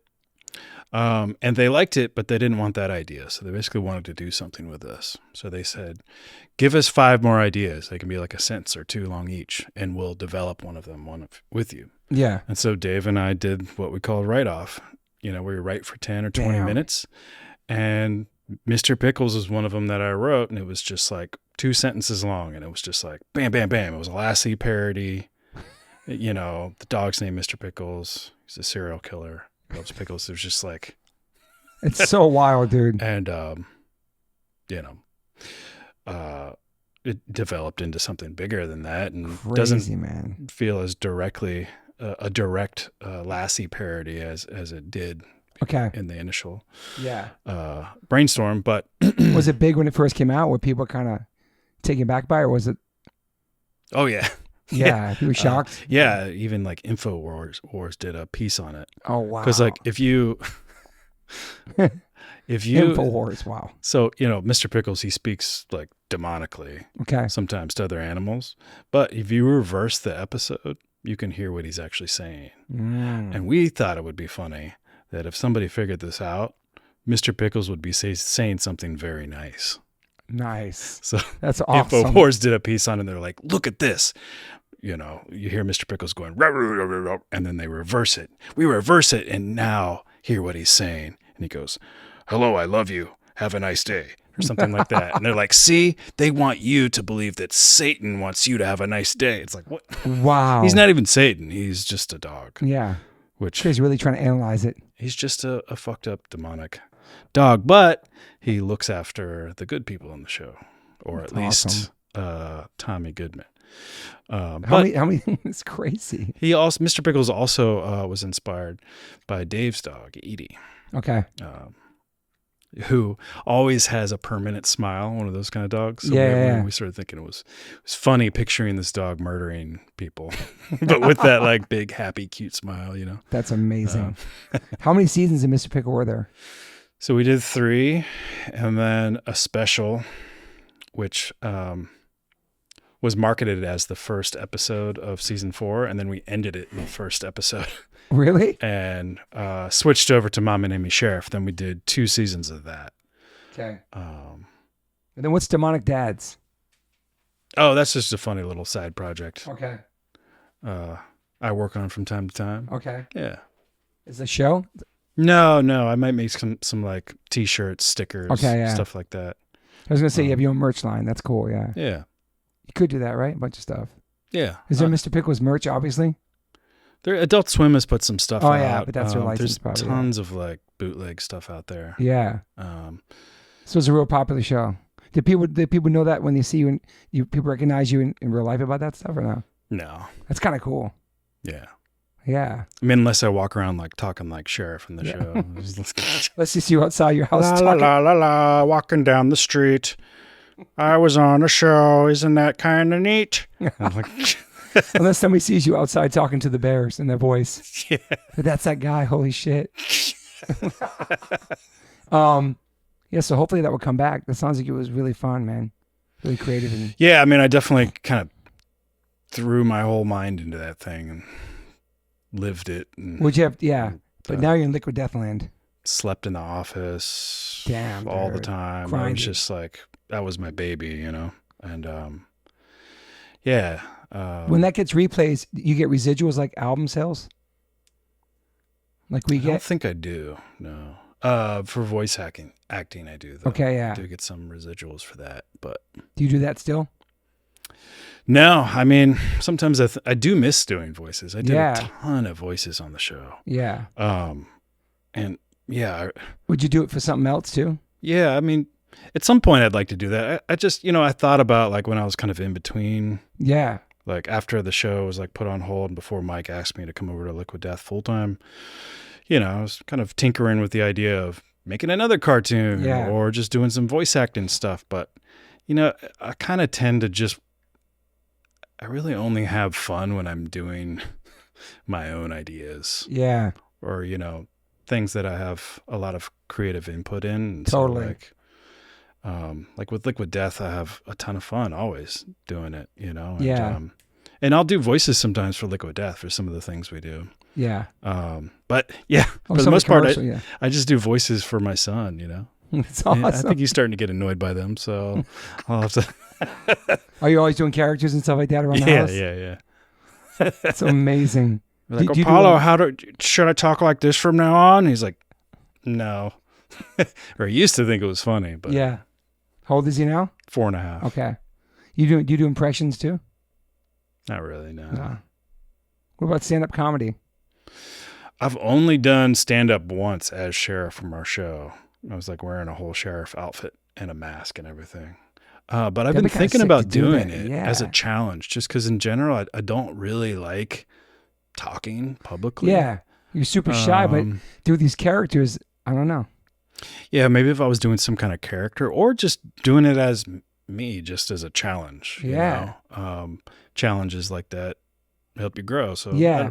It's been on it's low on my priority list, but it's on a list to go do some open mics. That'd be kind of cool. We'll see. Well, if you do like a podcast, like with all these different voices you have, be kind of sick too, man. Would you be allowed to do like a Mr. Pickles kind of like podcast and have the characters on there? Interesting. I bet people would love that, dude. Especially if the show's gone. Just probably like a crowd of people probably love that. Just like have fans. Sheriff come on. I mean, I could talk about different things happening in the world or whatever, like your take on it or something. I don't know. Let me see if I could try Sheriff asking some questions to some of the other voices I do real quick. Let's see. Okay, go ahead. Hey, welcome to the Sheriff Show, a podcast, whatever this is. And we got somebody here you might like. His name is Boss. Hello, Boss. Hello, Sheriff. Okay, I don't like that voice. How about Deer Hunter #1? We never did give you a proper name. Get that dang donkey bird. What am I doing here on a podcast? Who else did I do? There was this guy named Whiskey Legs Hank who had flasks for legs. What? That's sick. There's whiskey in my legs. Yeah. That's pretty cool. Other people like that. It'd be fun to kind of just have. You could do it all yourself, dude. Podcast where I interview myself. Yeah, dude, that's crazy. You could do it all yourself, dude, in your house. Oh, I got one of those dog farts you were talking about. Man. That means she loves you. She's oh man. Oh boy. You're on the top list of people. That's a rank one. She killed you with it? Sorry. Dude, you could do a podcast, dude. Not like you're not busy enough, but it'd be kind of sick to have that. If you could do something like that.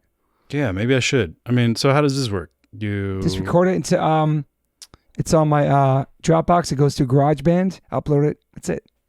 It's easy peasy, bro. I'm not a tech guy either. This is a Focusrite. People record vocals on here and music I have one on of these, here. smaller one. Yeah, the little one for the two mics. Yeah, it's easy, dude. I think you'd do it. I think it'd be fun for you, to be honest. You can just talk about different topics or whatever you want to talk about. Maybe like a Liquid Death podcast would be kind of sick too. Yeah. I don't know. That would be a good idea. It's like, why not? They've done everything else. It's like, why not have a podcast, like a water podcast? Just because your voices are sick. And for the fans of Mr. Pickles and the shows you've done, they'd be kind of like cool. They'd be like, I think they'd be stoked on it. You know what I mean? Probably a cult following. I was kind of thinking that it would be nice to like, well, I was thinking like doing like an Instagram live thing where people can ask questions, but is there a way that if I did like a podcast like this, people can like dial in or something and ask questions? Or is that They'd have to send questions in first probably through social media. Then you can answer the questions on the pod or something. Or I've had people calling the speakerphone like that. Oh, yeah. It's kind of weird though. That's cool. What about your love for music? Growing up and stuff, and music you're into now, like is music a big part of your inspiration for art? A lot of the times, yeah. Yeah. I go through phases, where sometimes I'll listen to nothing but metal, death metal, hard metal, sometimes black metal. Sick. I mean, in my 20s, I listened to more like punk kind of stuff. Yeah. Minor Threat, Misfits, stuff like that. Classics. These days, I listen to more metal than what kind of metal? Like punk, what bands? Kind of stuff. Slayer. Okay, yeah, classic. Morbid Angel. Hard. Like heavy stuff. Death, stuff like that. But then, I'll just wind up listening to something a little more bluesy, like love Abner J. I don't know what that is. That's cool, yeah. He's like this one-man band, I think in the like 50s or 60s. He played out of his like van or something and sold cassette tapes. Nice. But he sang and strummed guitar and played the drums all at once. Yeah, great. That's cool. Super DIY. Yeah, I like some old blues stuff and old Delta blues. And I'll just wind up listening to Beethoven. Nice. It's probably relaxing. But a lot of times when it comes to like creative stuff, I'll wind up listening to binaural beats. While you're drawing or creating, listening to this music? Yeah, just trying to get into a headspace. And it's nice to not have lyrics sometimes. Yeah, it is nice. Which is another reason to listen to black metal if you're trying to write or draw, because a lot of times you can't understand what they're saying. It's just like background noise. Yeah. So, can you play you play music at all, instruments or anything? I can strum a guitar a little bit, but play a couple tunes. Yeah, but I'm not very good. Can you sing? Yeah, I can sing. Nice. Yeah, but never wanted to play music or nothing. Kind of always did, but just never. I don't think it was in the cards for me. Yeah, but love music. It's a big inspiration for you too. What about reading? Do you read a lot? I need to read a lot more, but I just stepped it up too. Been reading a lot of stuff about Stoicism lately. Nice. Like Marcus Aurelius. Do you read The Daily Stoic? By Ryan Holiday?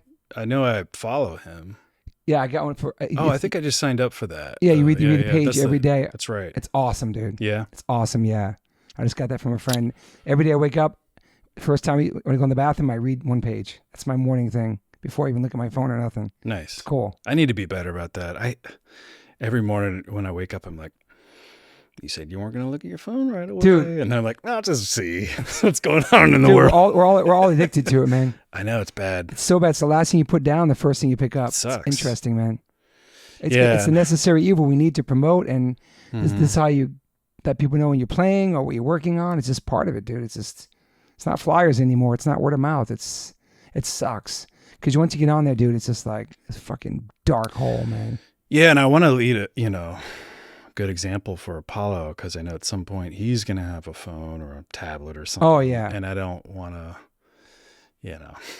tell him not to be on there so much, and he sees me on it there all the time. Yeah, dude. But you're working too. It's part of the job too. Yeah. Except when you get scrolling at a bunch of stupid things. Yeah, but it's hard. Do you ever check your hours on there? How much you spend? It's bad. Me too. I'm like, I'm too old to be on this shit like this, dude. It sucks. I mean, the worst is like, I'll be scrolling through Instagram and then I'll close out of it and go, let's do something else. Then I go, oh, what's on Instagram? Immediately after, like, what? I was just on there, dude. Does that ever happen to you? Yeah, a couple times I erased the app off my phone and I'll go to my phone to find it, man. I'm like, dude, I know it's so hard, man.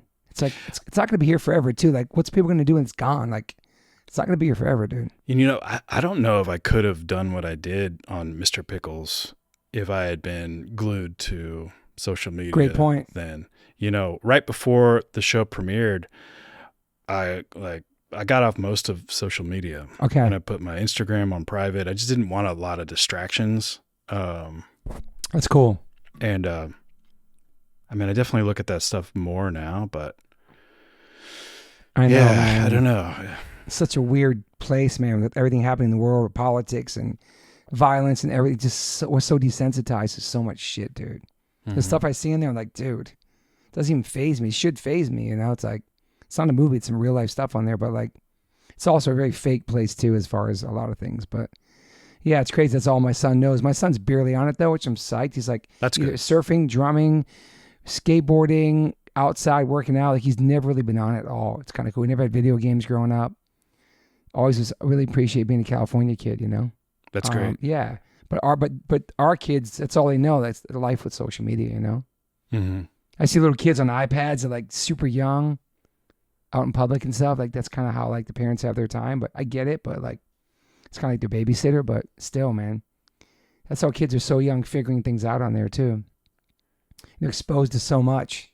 It's crazy. What's it going to be like in the future? I was born in 1979, so, yeah, grew up. I didn't have my first computer until I was 21. Yeah. I think I didn't have my first cell phone until around then either. Probably me too. Yeah. So I grew up, without all that stuff. Same. And nobody's going to remember what that was like very soon. Being outside, like you said, being outside in the woods, hanging out with nature, like just like living. And I was always outside skating or going to shows or just in New York, walking the streets, all that stuff, man. So lucky, dude. Mm-hmm. So lucky, man. It's a crazy place for kids. A lot of crazy peer pressure and crazy stuff in there, man. You know what I mean? Yeah. But it is a necessary evil. We definitely need it. It's like so easy to promote yourself on their shows or something, Where'd you grow up? I was born in Massachusetts, and I moved to Newport, Rhode Island, and then I moved to Maryland for a couple of years because my mom, St. Mary's County, Southern Maryland. It was crazy in the 80s. I went to high school there because my mom got a job there, and then I moved to New York in 1988 when I was 18. So I've been all over the East Coast, So New York must have had a big impact. Totally. On you. That's where everything started for me. Yeah. Vegetarianism, music, being part of that scene. And it was like Richmond for me. Yeah, dude. Like a big eye opener to like reality and life and culture and energy and music. And yeah, it was crazy. I stopped skateboarding when I moved to New York just because it was a big city, but I skated most of my life, I hurt myself on Mike's ramp a couple months ago. It was horrible. I haven't been back since. Oh, yeah. His ramp is sick, dude. You've seen it, obviously. Yeah. Dude. And so I know. I haven't skated, like I said earlier, since I was like 7. Yeah. And should I start at 45? No, what do you think? I don't know, man. I don't know. I haven't skated since, dude. I messed my knee up pretty bad, and I just never went back. But it's cool to see Mike killing it on there, dude. Like, just like doing all these tricks and having. He's getting good. I know, dude. He's like on it. I'll skate time to time with my son. He's a great skater, but I'm not trying to get hurt too. Too old for that. I don't want to say too old because I still play music. I just want to get hurt and not be able to go on tour because I hurt myself skateboarding. You know what I mean? Maybe I don't get paid to skate. Maybe I'll get one of those like big bubble suit things. Just my feet sticking out of the bottom. Sick. Yeah. Yeah. Those things that people roll down hills. Yeah. Which like I the want guys to do in that Jackass too. did. No one. Yeah. But You don't just get hurt. skate on one of those, Damn. I asked you about daily rituals. Are you an optimist or pessimist? Optimist. Yeah. Yeah. You've always been like that? No. I think I think I had some negativity in me. When you were younger? Before, I'm always trying to make sure there's none in there these days. I like that. Yeah, I think that I think I've tried to cast all that stuff out of me. Yeah. It's hard to explain how, but like, yeah, I can be sensitive to other people's negativity. Same. Totally. And totally. Noticing how that kind of negativity can kind of latch onto me and like bother me for longer than it should, and see how much it affects me. As I get older, I try to be more aware of things I might say or do or create that might have that impact on somebody else. So But yeah, I think that that's just all about growing and changing. Totally, man. But yeah, I don't think I was ever like a crazy negative person, but like things would bother me more than they do now, say that. Mm-hmm. You know what I mean? You think becoming a dad's made you more positive?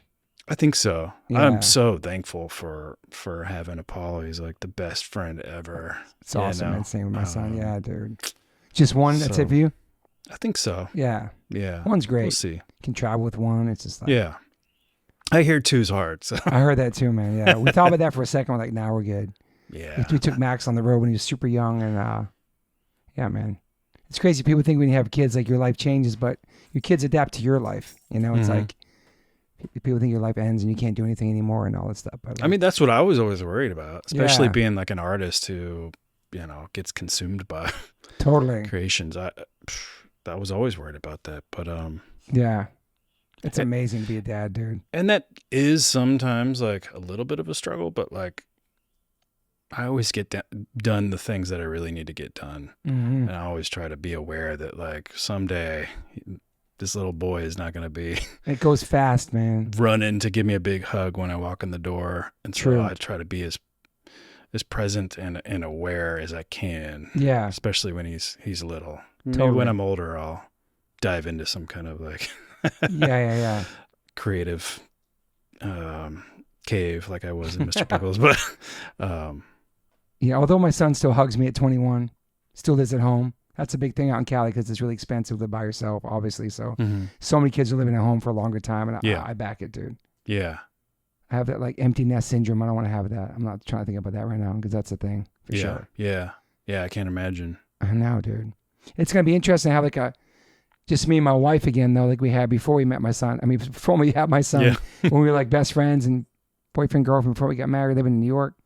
We're going to have this time again together. It's going to be interesting. But obviously our son's always going to be to have the bond and all that shit. But like, yeah, definitely more emotional person being a dad for sure. And like, I don't know. It's interesting, man. What about regrets? Any regrets in your life? You know, I don't think so. I mean, nothing's really popping up in my head. I mean, there's things that I wish I had done better for sure. But like, I also think that like mistakes that you make in your life are like lessons. Totally. And you kind of have to make mistakes to grow, to become a better person. So yeah, that's the way I try to look at it these days, and to not kind of regret all the time. Yeah, I mean, that's another thing that can happen with anxiety that I've had. You know, it's just kind of like, I mean, I'd be trying to go to sleep, you know, and so I'll just be like, this thing I regret from like 20 years ago, stupid thing. And it's like, you know, that's anxiety. It's crazy, man. Yeah. And none of that matters. And doesn't matter. I try to just like, try to be present, try to like deal with rights and, you know, what's right in front of me. Just trying to be a good person and, you know, that's all you can do. It's gotta be therapeutic doing what you do too, being creative and all this stuff and like getting stuff out of your system and writing and all this stuff, right? It is. Yeah. Yeah. It's fun. With music, I guess. Yeah. Express yourself, you know? Mm-hmm. Have you ever done therapy before? No. Gone to therapy? But I'm interested in it now. Yeah. I've had a lot of friends. Oh, by the way, our mutual friend Magda. Oh, yeah. She's told me that I should do that. Yeah. She's awesome. And a couple other friends of mine have told me about very positive experiences with therapy, and I've never done it. I did it twice this past year, first time ever. First person in my family ever to go. My brothers never went. My mom never went.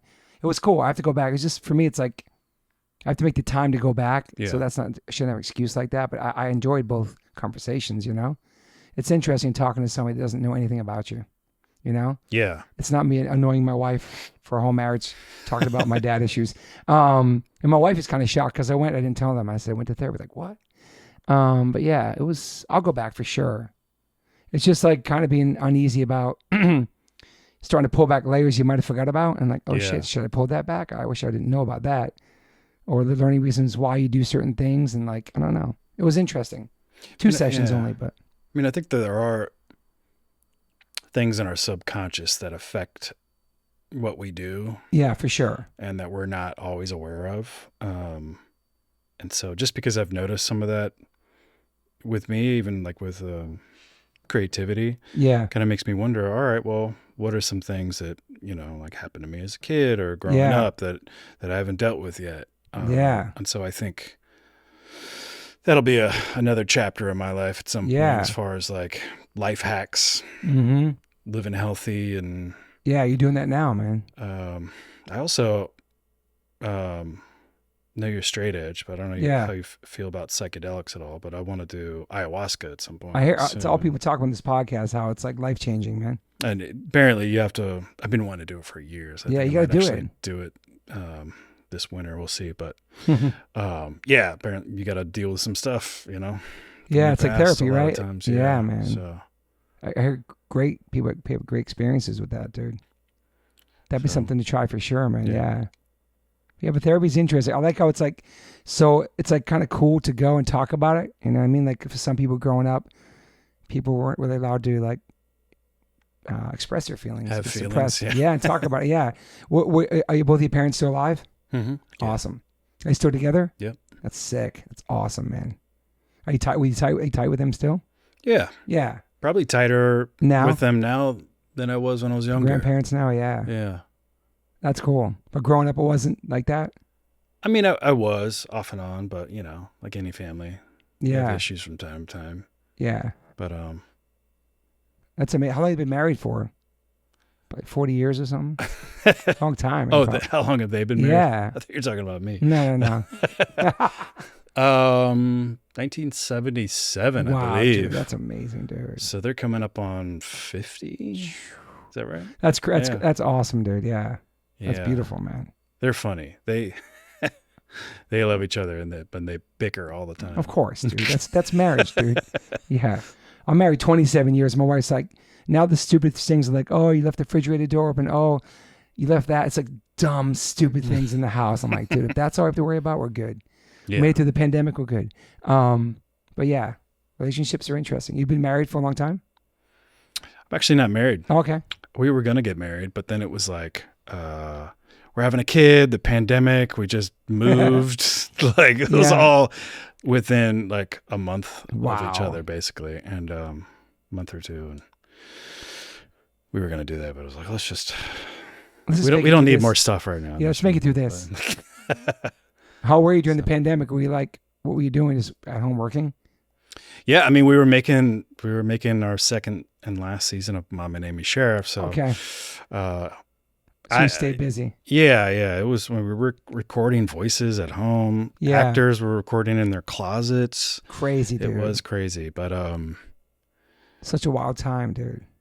Yeah, but it was a wild time. I got to be home with my son when he was a baby, which I'm thankful for that. But yeah, it was a tough time for a lot of people, and it was a very surreal time. I think it's 4 years ago now. It's nuts, dude. Yeah, it seemed like a movie. It was just like, I remember just coming to the house, taking all my clothes off, spraying down my groceries, all that stuff. Like not knowing what was going to happen. And every day something changed on the news. I was like, bro, this is too much. It was crazy. Presidents talking shit on Twitter, just crazy. The online shit was like, my anxiety was going through the roof. Me too. And I feel like the world came together more during that. Like you can see what's happening because we're all locked down together. The whole world was like all locked down. So seeing in different places how they were dealing with it and how it was going, that was interesting. You know what I mean? That was an interesting time for that. Like, but then also like seeing it magnetized like a million times. You walk outside and people outside walking, everything's normal, but online look totally crazy. Just the reality of online and outside during that was just like, wow. I was going hiking, going to the beach during that time. It was interesting, man. You know, how online versus reality. Yeah. You know, I remember we told our animators, we're just going to go home for a week. Yeah. And 4 years later. Yeah, I think the next time I was back in the office was like 8 months after that. Damn, dude. It kept getting extended, and like. Yeah, man, crazy. I mean, I remember in that first like week or two, it was like, it felt like zombies were going to be the next thing. It did, man. It was really crazy, or aliens or whatever, dude. Yeah. Like, what's happening next? Yeah, I remember going to the Army surplus store in Burbank, just like grabbing anything I could need. It's just like grenades. I'm just kidding. like, are zombies going to be coming? I mean, not really. I didn't really think that, but it was like, it felt like I wouldn't be like, what, really, zombies? I would be like, yeah, of course. I would have been zombies. shocked. I would have been shocked at all, dude. It's crazy all the movies that like, that Civil War movie just came out. Just all these different things were coming out in movies, and just like, there was that movie a long time ago about a plague. I forgot what it was called. Mm-hmm. It was huge during the pandemic. Actually, people were renting it. I forgot what it was. It was about like something like this happening, and like, it was like, are we living in the movie, dude? Are we living in? It was wild, man. I wonder what would happen if aliens did come down. What do you think? Do you think aliens are real? What do you think? You think are they real? Yeah. I believe there's definitely, some other life for sure out there. Yeah, for I do sure. too. Yeah, dude. I mean, somebody told me about some alien theory or something, that aliens might be coming here in like 5 or 10 years based on some telescope footage they got or something. And my first reaction was like, awesome. Yeah. I mean, as long as they're nice. I don't want them to like come here and kill everybody, but like, that would be pretty rad to see like a huge ship like in the like movies. E.T. vibes. Yeah. E.T. was super cool. It wasn't trying to kill anybody. Yeah, that'd be kind of sick. I don't know. You never know. There's images of all kinds of things. Who knows what's real and what's fake anymore either, dude? Who knows it's photoshopped? Who knows anymore? Yeah, AI is crazy. Bro. Like anything you see now, it's like, well, I know. it's gotten so realistic. Even before AI, there's still crazy things online. Like, is this real or not? Is this Photoshop? But like, the AI is crazy, man. When we were making cartoons, I would joke around sometimes and go, someday, decades from now, some kid, like all this work we put into like over a year to make one season, some kid's going to go boop, boop, boop. 3 seconds, there's the whole thing. Oh yeah, dude. And this is just a few years later. We're not quite there yet, but like could be very soon, it seems. It's pretty wild, man. Mm-hmm. How everything's going, technology is the planet, everything, man. Just man. The weather in this world, everything. The snowing in New York, snowing. Was it snow? No, snowed. Earthquake in New York. That's right. Earthquake in New York a couple months ago. Snowing in Riverside. Just the global warming. Just all this stuff, man. It's wild, bro. It's like just to see it happening while we're still here and stuff. It's gonna be interesting. Like 10, 20 years from now. You're right. With the planet, with social media, with aliens. It's crazy, dude. At least we got Liquid Death right now, making us happy. It's crazy, dude. What else? I've got my thing right here for you. Or what was like your last real job? Like at 9 to 5. I guess you can't call that like a job before this, like when you were a kid. Yeah. Well, when I was in Richmond and we were making videos and cartoons and stuff. Yeah. I bartended 2 days a week or 2 nights a week. Nice. Just to kind of like have just enough money to pay like rent and have food. Yeah. And so that way I would have 5 days a week to work on art or whatever. That's cool. But before that, I mean, I bartended for years. Mm. And before that, I was restaurants. I was a waiter. Okay. It's an awful waiter. Yeah. I was much better at bartender, but not great at that either. It's crazy because you are pretty quiet, so you had to deal with people. Yeah, like it doesn't mix with me. Like, yeah. I just want to be like, here's your food. I don't want to chat about it. Yeah. But before that, I worked at a gas station. Oh wow. Yeah. And I'm kind of thankful for that experience. I worked there for years throughout high school because I think a lot of the characters from Mr. Pickles were inspired by that. That's cool, some man. of the characters that would come in. Yeah, for sure. But yeah, it was a little small town place called Dutch's Mart. And nice. Every time I'm home, I go in there to see if they have Liquid Death yet. They're one of the last places who don't have it yet. Really? Yeah. You have to bring them a case or something. I used to work here. Yeah. When's the last time you cut your beard? Maybe like 10 years ago. Wow. Something like that. You trim it though, no? I just trimmed it the other day. I usually don't. 10 years. But that's crazy, dude. Might trim some more off. Does it get hot? It's looking a little big lately. It gets hot? Nah, I'm used to it now. Yeah. Yeah. And you have no tattoos? No tattoos. No. That's pretty sick, actually. Yeah. Would you ever get Liquid Death tat? Only if I had other tattoos. Yeah, you didn't get Mr. Pickles either, so yeah. It's kind of cool. You have no tattoos. You've been this. Yeah, I remember hanging with the Avail guys on one of their tours. We were riding around with them, filming them awesome, dude. back in the day, and they picked up on the fact that I have no tattoos. I think it was Ed Trask or Tim or something was like, "Isn't that funny that now the rebellious thing to do is to not get tattoos?" So true, dude. I mean, it's so cool not to have them now. I mean, everybody has them now. It's so crazy, dude. But that's funny. I've been thinking lately that well, if I ever did get a tattoo, I would then get the Liquid Death skull, and some Mr. Pickles stuff. But it'd be awesome. I was thinking it would be funny to like at some point, my first tattoo, if I ever do get one, have it just be Apollo's name, like something crazy, like on my forehead or like on the side of my head. You do something like that. Wow. Or like my hands. Yeah. Like. I mean, there's no more job stoppers anymore. That's like another thing that I think is coming out of the pandemic too.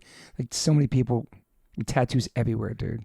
Yeah. You know what I mean? Because people aren't really going to offices anymore either. So like, I know my UPS guy has a neck tat.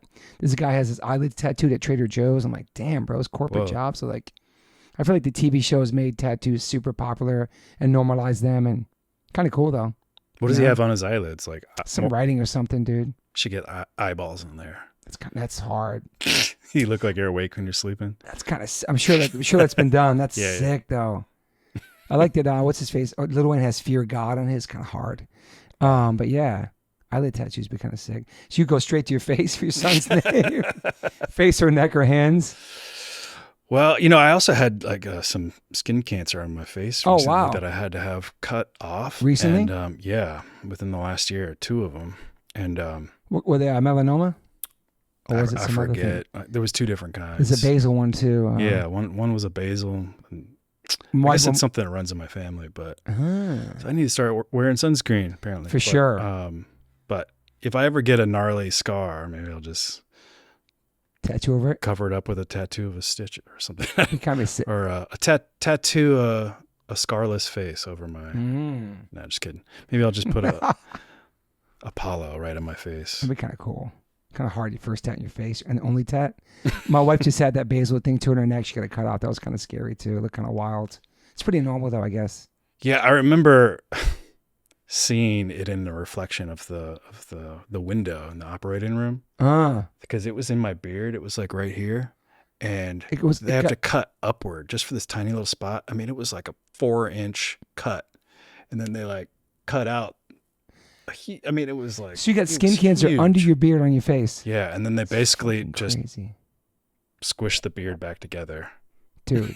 You can't even tell. Well, you tripped out that you got on your face under your beard. That's so random. Yeah, and you can't even tell. I had one right here too. Yeah. Just from the sun? Guess so. I guess, yeah. It's crazy. Mm-hmm. It's crazy how like that doctor told me, we asked him about vitamin D, how everybody said their vitamin D deficiencies are huge for everybody. It's like, how is that possible? We live in Los Angeles. We're always in the sun. We're always getting burnt. I don't know. It's weird. The vitamin D thing is interesting to me. I don't know why I said that. But yeah, my wife had it like right here. It was super random. Got it cut off. Pretty scary, but it's gone now. It's crazy to see when they cut it open and stuff. She sent me pictures. But you're good to go now? I don't know. We'll see. They told my wife it's like a popcorn effect. Like once it starts sizzling up all these years, then one kernel comes and the next one pops. And it's like, you gotta keep an eye on it too. Yeah, I got to do some kind of cream soon, put it all over my face. It's like some kind of chemo cream. And apparently my face is going to turn like beet red for 2 weeks.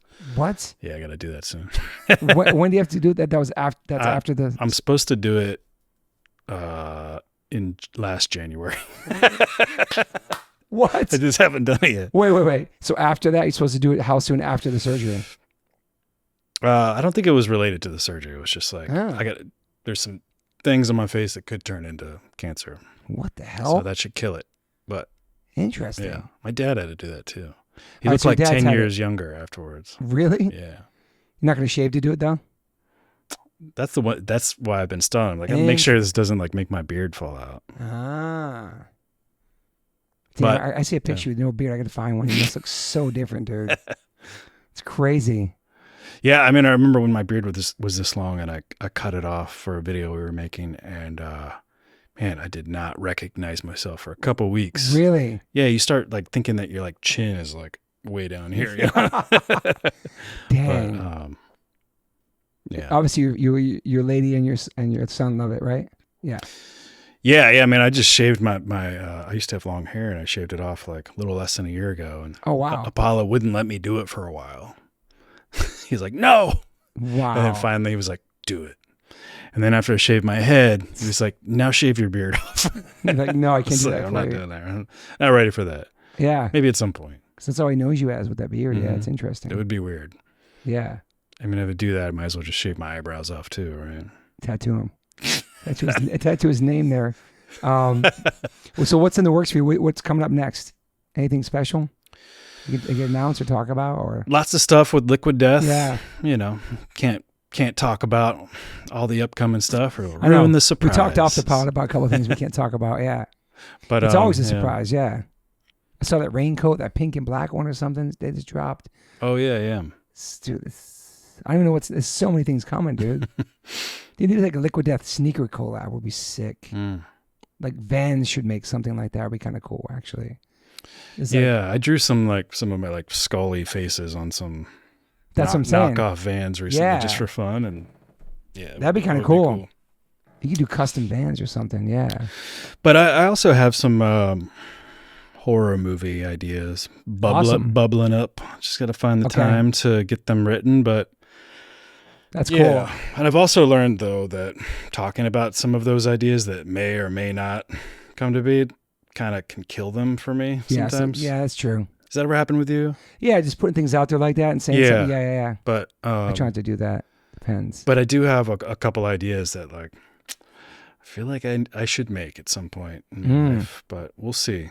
You know, I'm just kind of going with the flow these days. Yeah. Like, you ever done a music video where like the band members are all cartoons characters? I don't know. It'd be kind of sick. I thought of it just right now, Yeah, I don't think I have. Did a video of us like all as cartoons playing. That'd be cool. Yeah. Not Simpson, like your style. Yeah, it'd be cool. That'd be really awesome. But yeah, Liquid Death. If I do them, I get that skull. I thought about getting a skull too somewhere just because I'm forehead, man. No, hell no, bro. It's crazy. But it'd be cool to get that somewhere, dude. I could find a spot.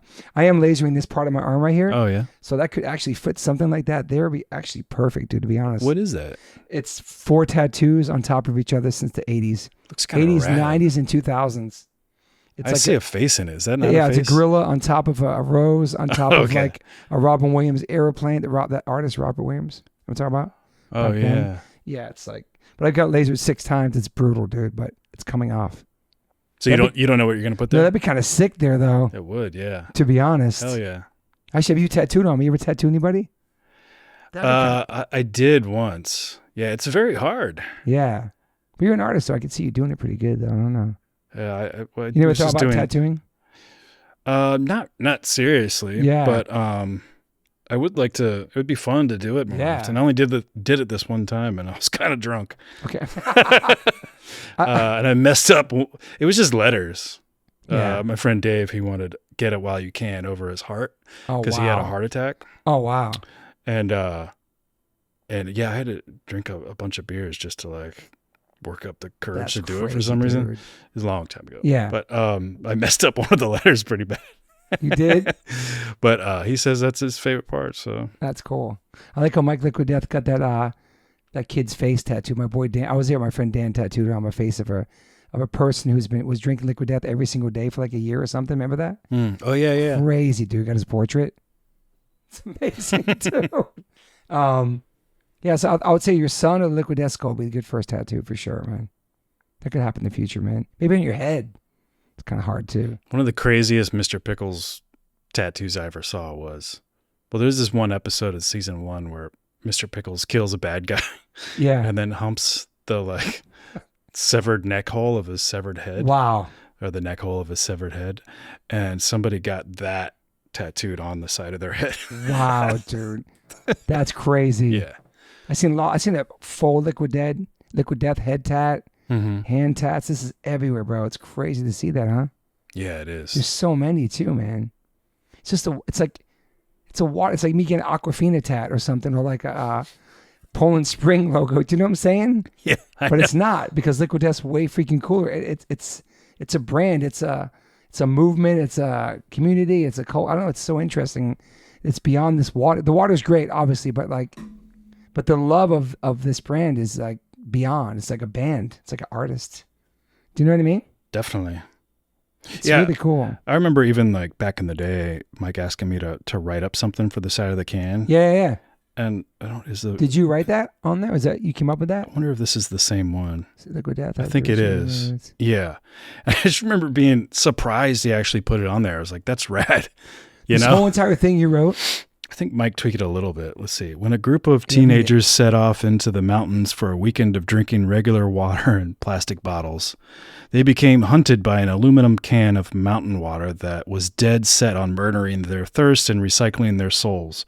Once cracked open, no thirst is safe from liquid death. After ritually dismembering its thirst victims, this brutal can of water used the severed body parts of dead thirsts to build itself a flesh suit, which it used as a disguise to get a job in marketing. But Liquid Death never took the job. It just murdered a bunch of thirsts and said, yeah. And then Mike put it on the can. I was like, so you wrote that? Yeah. Wow, man. It's like, it's so funny. It's still on there. It is still on. That's crazy, man. But it just shows like Mike is just so much more open-minded when it comes to like what can be done with a beverage company, right? He's so punk to me. He's doing his own way. He doesn't care. He's himself. He's all the people involved. It's so cool, man. Just everything about it just like represents so much stuff that I grew up loving. Punk rock, skateboarding, everything, art, all that, you know? It's just like, it's so exciting to see what's going to happen next with it too, you know? Yeah. So it's been here how many years? Like 5, 6? 5? Yeah. It's not long, dude. 5, yeah. It's not long, dude. It's crazy, man. It is. I've been seeing it everywhere now, basically. Dude, it's everywhere, bro. It's like... Except the gas station where I worked at when I was a teenager. And there's probably places that might not carry because of the word death. I'm sure there's some people like too shocking. But it's cool, like at the Live Nation venues, it's all backstage at different venues we play at. I'm like, oh my God, Liquid Death's here. Or we'll buy it and bring it to the show to have it on stage. Like we played Austin, there was like regular water there, and there was one Austin rep. Shout out to her, name's Lee. She came out with Liquid Death and brought us all water for our show. Awesome, man. Nice. I love that it's everywhere. Yeah. Mostly, yeah. It's cool, man. And even some truck stops. And we drove from Austin to Alabama. And there was Liquid Death at the gas stations there. I was like, wow, this is cool. It's really interesting. I was in Big Sur recently and kind of middle of nowhere. I love Big Sur. I don't know if you ever go there. I've never been there. Now I heard great things. Man, love it. Okay. And they have it up there now. Wow. It's kind of cool. Do you go in the ocean? Do you swim? Do you surf? Sometimes. Yeah. I actually want to get into surfing more. It's just like the beach. So, I mean, it's 10 miles, but like an hour and a half for traffic. Us, I know. But it's so nice going to the ocean, dude. Oh, yeah, I do. It's pretty dirty too, but yeah. I loved the ocean when I was a kid. Yeah. And I haven't been crazy about the ocean until recently. So I'm getting older. I'm just craving water more. Yeah. Plus, you go on the plunge. You want to go in the ocean. It's cold. I've only surfed a couple times. Yeah. Super fun, super hard. Agreed. If I lived near the ocean, I'd be surfing all the time for sure. Yeah. It's peaceful. It's something about it's magical, man. I understand like people in the water, how much they go. My son's like every day there. He loves it, man. How far are you from the ocean here? He goes to Venice. It's not far. Okay. But Venice is pretty nasty. He'll go to Malibu. He'll go everywhere, dude. He travels everywhere for surfing, man. That's like his love, dude. Like, yeah. He's really good at it too. We were just in Austin. He rented a truck and drove to Waco and did the surf pool on Friday. Kind of cool. He's going to the Kelly Slater Wave pool in November, which is a big deal for surfers. But yeah, he loves it, man. Yeah. That's cool that your son gets to play in the band with you. Yeah, man. How awesome is that? It's pretty amazing, dude. It just happened organically with my original drummer, who's super awesome. And yeah, he's been in the band for 4 years now, Max. And it's cool, man. He's been in Brazil with us a bunch of times when he was a kid. Now he's actually going to play with us. So it's kind of awesome, dude. You know? Very lucky. It's very surreal at times, but it's my son. I made that guy. It's crazy. Yeah. You know what I mean? Like sometimes, it's just, my best bud, or like he's in the band too. It's like pretty cool, man. Yeah. I don't think about it in a minute, but when I see people posting videos, I'm like, oh shit. I'm like, it's wild. It is man. pretty amazing. Yeah, it's cool. I know there's a bunch of father-son combos out there in other bands as well, but like, yeah, it's pretty cool because he's not really into punk like I am. Obviously, he's more metal, more Slipknot, Fit for an Autopsy, Lamb of God, way more harder shit than H2O is, but he's been around it his whole life, so it's cool. He's playing in other bands too right now, more harder bands than us. So, nice. Yeah, But yeah, man, pretty wild, dude. It's cool being a dad. It's cool being parents, huh? And when Apollo's not around me, I miss him so much. Yeah. I always just look forward to hanging out with him. We have such a good time. We just laugh and play all day, and it's awesome, man. You get to relive your own childhood, be a kid again, all that stuff, dude. Get to Christmas, all that stuff, dude. Reconnect, like, even just showing him like how fun it can be to just sit down in the dirt in the woods and just dig and look for cool stuff like bugs or whatever. Like, I'm also getting to do that too, and I loved that kind of stuff when I was a kid. Yeah. It's like, that's awesome. Yeah. Doing stuff you loved with them. Yeah, dude. Yeah. That you forget, or like, oh yeah, when you're a kid, you don't know what any of this stuff is. You're just like born into this it's true. This world, and you're like, okay, here's some dirt and some rocks. I don't know what any of this stuff is. Now we're just like, oh yeah, it's just dirt and rocks. Yeah. Who cares? I remember digging up ditches for my G.I. Joes and putting black trash bags, putting water in at the rocks and playing outside, and like just being outside, dude, playing G.I. Joes and being in the woods and shit. Yeah. You guys go camping? Yeah, we just went camping in Big Sur like 2 weeks ago. Nice. You love camping. I do love camping. Yeah. And I think the best campground I've ever been to is Fernwood.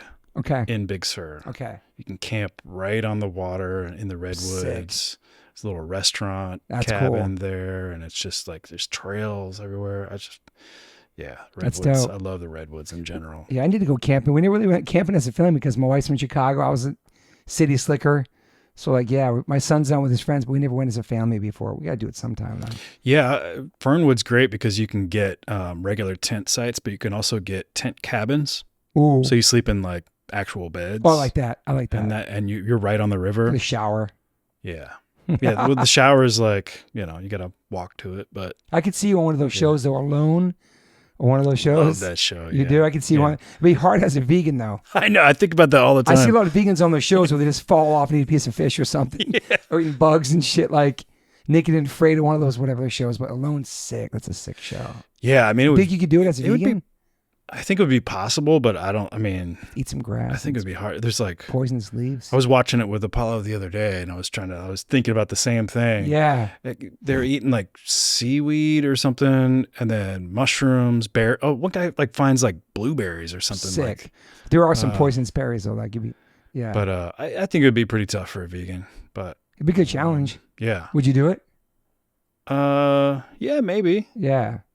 Do people get paid for that show? You get paid if you win or something? I think only if you win, but they probably win. They probably get paid behind the scenes. Just for their time. Yeah. From their jobs and stuff. But man. It's pretty crazy, man. The woods at night.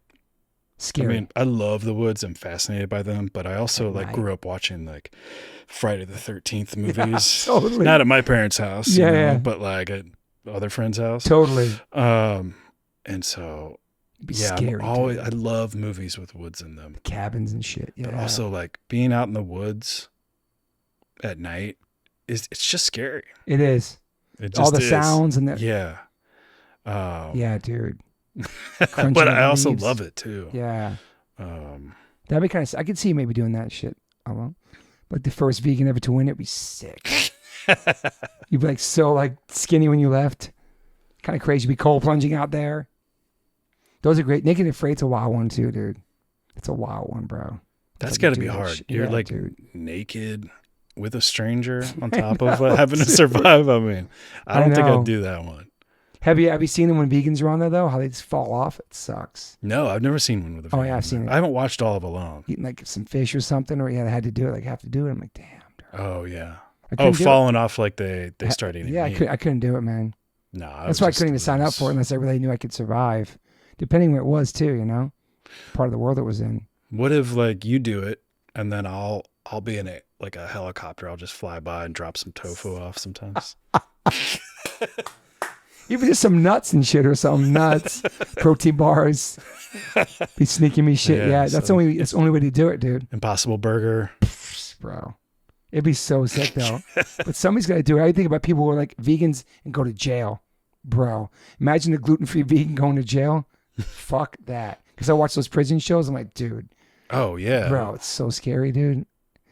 Just the thought of jail is scary. But like, imagine going there, like your diet and stuff. Now there's like gluten-free stuff there. I heard of vegan stuff. I don't know. So they do have vegan That's stuff? That's what I heard. Huh. It'd be interesting, dude. Yeah. You're just eating like vegetables and like rice and bread. So you go to jail and then I'll get a helicopter. Because there's those shows, 60 Days In. Mm-hmm. You seen that? Mm-mm. Bro, you go undercover for jail for 60 days, see if you can last in there undercover. Oh, really? Like nurses, teachers, parents, ex-police officers, ex-criminals, normal people go to jail. And they get checked. They like get their, like, let me see your paperwork. They get checked as soon as they go in there, dude. Wow. It's a crazy show. How long do people last? Not long. Because they get checked really fast. Or some people actually start running shit in their cell. It's kind of crazy, man. Like just being shot. It's like taking over. But there's so many suspicious people of that person once they go in. Like, who is this person? Why they, And they can do a sign, like, get me out at the camera. It's crazy, dude. Wow. It's a whole other stress. I have not seen those shows give me anxiety, to be honest, man. It's wild, dude. Yeah. But I want to watch it, but I also don't. But I might. Yeah. Are you watching any shows right now? Not really. Yeah, okay. The last few years, I've kind of tuned out from watching TV. Yeah. But so many shows, dude. So many things to watch. I'm like overwhelmed with like how many shows people are telling me I need to watch. I know. It's a lot, dude. I try to stay away from watching series these days, even though I love them. But it's like, man, I don't have all this time. You ever watch Sopranos? I've watched the last 5 minutes of the last episode. Come on, dude. It ruined it for me. I was just in like a room or like a house party or something like that, and somebody was watching that, and I was like, "What was that?" Oh, that was the Sopranos finale. Like, what the hell? It's a great show. Been meaning to watch that, man. Breaking Bad. Love Breaking Bad. Incredible, dude. True Detective season 1 and Breaking Bad. Breaking Bad, in a way, kind of influenced the writing on Mr. Pickles. Oh, really? When we were in season 1, it was 2013, writing that. I think that's around the time Breaking Bad came out. Oh, wow. And we were watching it while we were in the writer's room, and I really loved all the twists and cliffhangers, especially at the end of seasons. So good, dude. Like with our show, it's a sitcom, so it needs to reset. After each episode. Yeah. So Adult Swim needs to be able to put it on out of order and anybody can watch it, right? But I also wanted to start kind of sprinkling in some of these big arcs. Mm-hmm. And so that's why in Mr. Pickles, each finale has a huge twist. Okay. That we then would have to dig ourselves out of this hole or this corner we put ourselves in the next season. Yeah. But that's cool. That kind of came from just be inspired by some of the writing and twists in Breaking Bad. Incredible show, dude. Yeah. Breaking Bad, Sopranos, The Wire. You heard of The Wire? Love The Wire, yeah. Yes, dude. Yeah, I mean, if there's a new series that's like, as good as some of those, I will watch it, but I have not heard. That should be the like new bar. Like, is it as good as Breaking Bad or True Detective The season Wire 1? and Sopranos. Yeah. No, then I'm good. Sons of Anarchy? Seen that? I did watch that. That was cool. I don't know if that's up there, but I did like it. It was cool. The Mayans was cool too. The spinoff was cool. Yeah. But I feel like they don't make shows like that anymore, man. Yeah. It's just different now. I did like Sons of Anarchy, but yeah, it was cool. The earlier seasons, I think. But The Wire is so sick, dude. The Wire was great, bro. Yeah. But I think Sopranos, you really like that, dude. Yeah. It just sucks you watched the last part of the show. I know. And there's a new Sopranos doc out now with the director. His childhood, his family, and how it reflects on all the characters in Sopranos. It's a really good doc. It's like three episodes right now. I do love mafia stories. Yeah, like Goodfellas. I've watched this so many times. Best, dude. Never gets old. Casino. Great. That's the one where they kill the guys in the cornfield, right? Yep. Man, what a brutal scene. Hard, dude. Heat. All those shit's good, man. Heat's great. Bronx Tale. Bronx Tale's great. Goodfellas is just like top. You like True Romance? You know that movie? Yeah. Good, man. Isn't that a Tarantino? Great. Yeah, he dude. wrote My it, favorite right? movie of all times, yeah. Mine's The Shining. Okay. Sick. That's a great one, too. Yeah, I need to rewatch True Romance. You know, watching rom-coms? What's that? Romantic comedies, not watching that stuff now? Samantha, my lady. Okay. So. Respect. We're like, what are you watching? Cool, I'm going in the other room. But But honestly, I'll wind up watching some of them and get invested a little bit in them. But sometimes they're good. You watch new stuff like Long Legs? I just watched it. Creepy. Loved it. So creepy. Yeah, it makes me glad to see that movies like that can get made, because those are the kind of like movies I want to make, which are like, even just visually, it's a little artsy in a good way. His character was so scary, dude. And it had a little bit of like some Mandy vibes. I love Mandy. Did you watch that movie? That was wild. Yeah, it was interesting. Maxine, I've been watching. You see Maxine's too? I haven't seen that yet. 3 different ones are great, dude. Yeah. I mean, part of the reason that I haven't been watching as much stuff is that the things I want to watch, Apollo can't watch. Oh yeah, true. And he stays up about as late as we do most of the time. Wow. And I go to sleep kind of early these days. It's That's crazy. Cool. What time? I used to be at a night 9 owl. to 10? I'm like 9 o'clock. It's like, well, getting time for bed now. I'm like, what time you wake up? 6, 5 or 6? 5, 6, something like that. Are you sleeping good? You sleep good at night? Yeah. You can shut your brain off? Mm-hmm. That's good. But, man, it used to be like 3 in the morning, 4 in the morning. That's a big difference when you become parent, for sure, man. Yeah. But I watched See No Evil yesterday, or Speak No Evil. It's big in the theaters, but you can also rent it. It's a horror thriller. It's really good, man. It like keeps you on your. It's like suspenseful. I love a good thriller. I'll send it to you after. Yeah, it's great. Yeah. I mean, I love horror movies, but it's so rare that there's a good one. Long Legs was a great one. It was. The last good one that I saw was Barbarian. Incredible.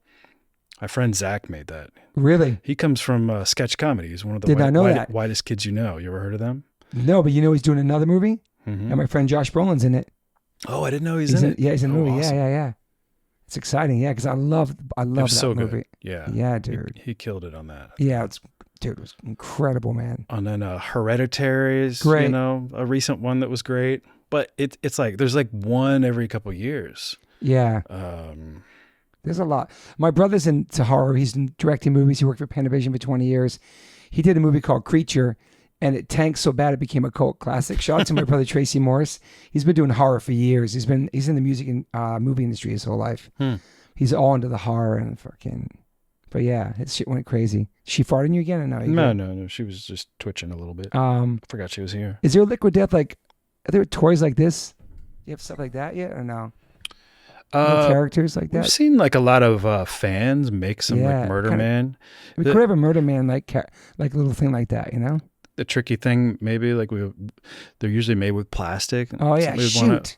Avoid, but I think that there are a wooden one. Yeah, a copper one. But I think that there are ways to make them and not make plastic. But yeah, it's something we've kind of talked about. Yeah. Should be like an official Murder Man. There should be. I like this Halloween costumes for it. That's sick too. Adult Swim made a Mr. Pickles figurine like that once. Yeah, that's cool. I still have it. It's one of my favorite things. You probably find something used that's not plastic. That's a tricky thing actually to do that. You know what I mean? What's this made of? Not plastic. Yeah. That's a good point actually. Yeah. That company makes a lot of crazy bobbleheads. Is that a bobblehead? Yeah. Did your head move? Yeah. Yeah. Oh. That one's weird. Okay, this one's. It's okay. Is it gonna break? No, that thing came weird actually, to be honest. But they do a bunch, Descendants, Misfits, a whole bunch and stuff. Yeah. Rad. Maybe like a bobblehead. It's not what you guys haven't done yet. Murder bobblehead. It's endless. Do you answer messages on Instagram? You check your DMs? You talk to people? Yeah, I mean, I try to. Okay. Yeah. So people can contact you there sometimes. And do you have a website too? Nope. Okay. Or I don't think so. Okay. Started one few years ago, and then just didn't do anything with it. But it might still be there. I don't know. I mean, do you even need a website anymore? I guess not. I guess people do still have them. I feel like Instagram's everybody. That's like your portfolio. That's everything on there. That's how people can talk to you. Yeah, it's changed a lot since it first came out. It was supposed to be for like taking pictures and dude. That's what I did with it at first. Are you on TikTok too? I just jumped on there. I don't quite get it yet, but me either. I did join on there. A lot of artists I'm sure saying I should be on there. Yeah, it's pretty sick. I heard you're on Twitter too. Yeah, I use Instagram mostly, but I'm scrolling through stuff. It's on Instagram. You on Facebook? No. Yeah, that's a whole different world, bro. Yeah, I got off Facebook right before Mr. Pickles premiered. Okay. And then there's been like 3 or 4 different times since then I've realize that somehow I'm still on there, and I go through there and I try deleting it again. Yeah. But yeah, I'm not on Twitter either. It's everything's crazy, man. I don't think you're missing anything. I stay in my lane. Well, thank you for being here, dude. This is awesome. Thanks for having me. Talking and hanging out with you, man. We got to plunge together. You have to get your sauna set up. That's cool, man. Shout out to Plunge. But yeah, next time you come over, do a Plunge sauna session. It'd be awesome, dude. Yeah. Let's do it. I'm doing one today. I'm taking my walk. I try walking 7 miles every day right now for 4 weeks. Just walk every day. Wow. I love it, dude. You burn fat. It's good for your mind, your heart, everything, dude. I need to do some more walking. It's good, man. Yeah. I take walks with my wife at night. Try to. Been wanting to get into running again. Yeah. I was running for a while and I got hurt skateboarding. Then I ran a 5K and I ran another 5K. I'm down. I like it. It's just like, I like running with people. Running by myself is so boring, dude. I don't know. It's hard for me. But yeah, some people run with no music, which is gnarly, dude. Just like the sounds of where they're at. It's kind of cool. Well, let me know if you're in Burbank ever. Yeah. Do a plunge there. Burbank's sick, dude. We almost lived out there when we first moved here. Yeah, we have some nice hiking trails where I'm sure. too. So it's like a nice little Pleasantville vibe out there. There's some little areas like the all the vintage stores and all that stuff my wife used to go to. Burbank's rad. Yeah, it's pretty cool. I didn't really get it until I moved there, but yeah, on Magnolia Street, there's all these horror stores. Really? Mystic Museum. And that's cool. They have like actual props from like Evil Dead and Friday the 13th. That's cool. Is it way hotter though? Hotter? Yeah. I haven't noticed it being hotter than normal. Do you come to Hollywood much? Not really. Yeah, thank you for coming. Appreciate you, man. Yeah. Thanks for traveling over here. Yeah, I'm basically a hermit these days. That's cool though. Yeah. I respect. I stay here too. Got my pod, my gym. Yeah. Walk to my spots. I got everything I need. I don't drive at the house. Yeah. I hate driving, dude. Got the computer, the bear, You got the bear, bro. Yeah. You're gonna send me a picture of the bear. I'm stoked. Will do. Well, thank you for being here. It's nice hearing your journey me. and your story and how you made it out here. It's awesome, man. I'm sure the people listening will be stoked. Because I never really had like artists like you on the podcast before. This is cool. Let's do it again sometime. Yeah, man, for sure. Thank you for talking and hanging. I know you're like a quiet person. No, this is fun. Okay. Thanks for listening, everybody. Peace. Bye. I always ask my guests if they have any regrets. I personally don't have any regrets. Even when it comes to my tattoos, I have the silliest tattoos. Even my ET on my leg, it's still a childhood memory for me, and I love it. I've had tattoos on top of tattoos strictly because I wanted more tattoos. I started getting tattoos when I was 18. I'm 52 now, and I can't stop. I've had laser treatment before on something on my arm. It's 4 tattoos on top of each other. And that experience at that place was pretty fast. It was pretty cold. It was in and out, swipe the credit card. Don't really tell me much. Didn't give me much details or anything was going to happen. So I never went back. So as of most recently, I'm so lucky enough to have had 2 sessions at Removery Tattoo Removal. My tattoo on my arm that looks like a big black blob is now super light. I've had 2 sessions. I have a long road ahead of me. None of this stuff happens overnight. You cannot take a tattoo up in one sitting. You have to be patient. And it's painful. They ice you up. It's super fast. To me, it felt like a bunch of rubber bands. But what's more painful than that is looking at something on your body that you think you're stuck with for the rest of your life. That sucks. But now for me, I'm really happy I started this journey. I'm slowly going to get this tattoo removed. I never thought in a million years I have any kind of real estate on my arm. I don't even know what I want, but it's exciting. I'm so honored to announce that One Life, One Chance podcast is now with Removery. Call 866-934-4570 or go to removery.com. Use TobyH20 and get $100 off your first session. One of the most experienced tattoo removal companies in the world.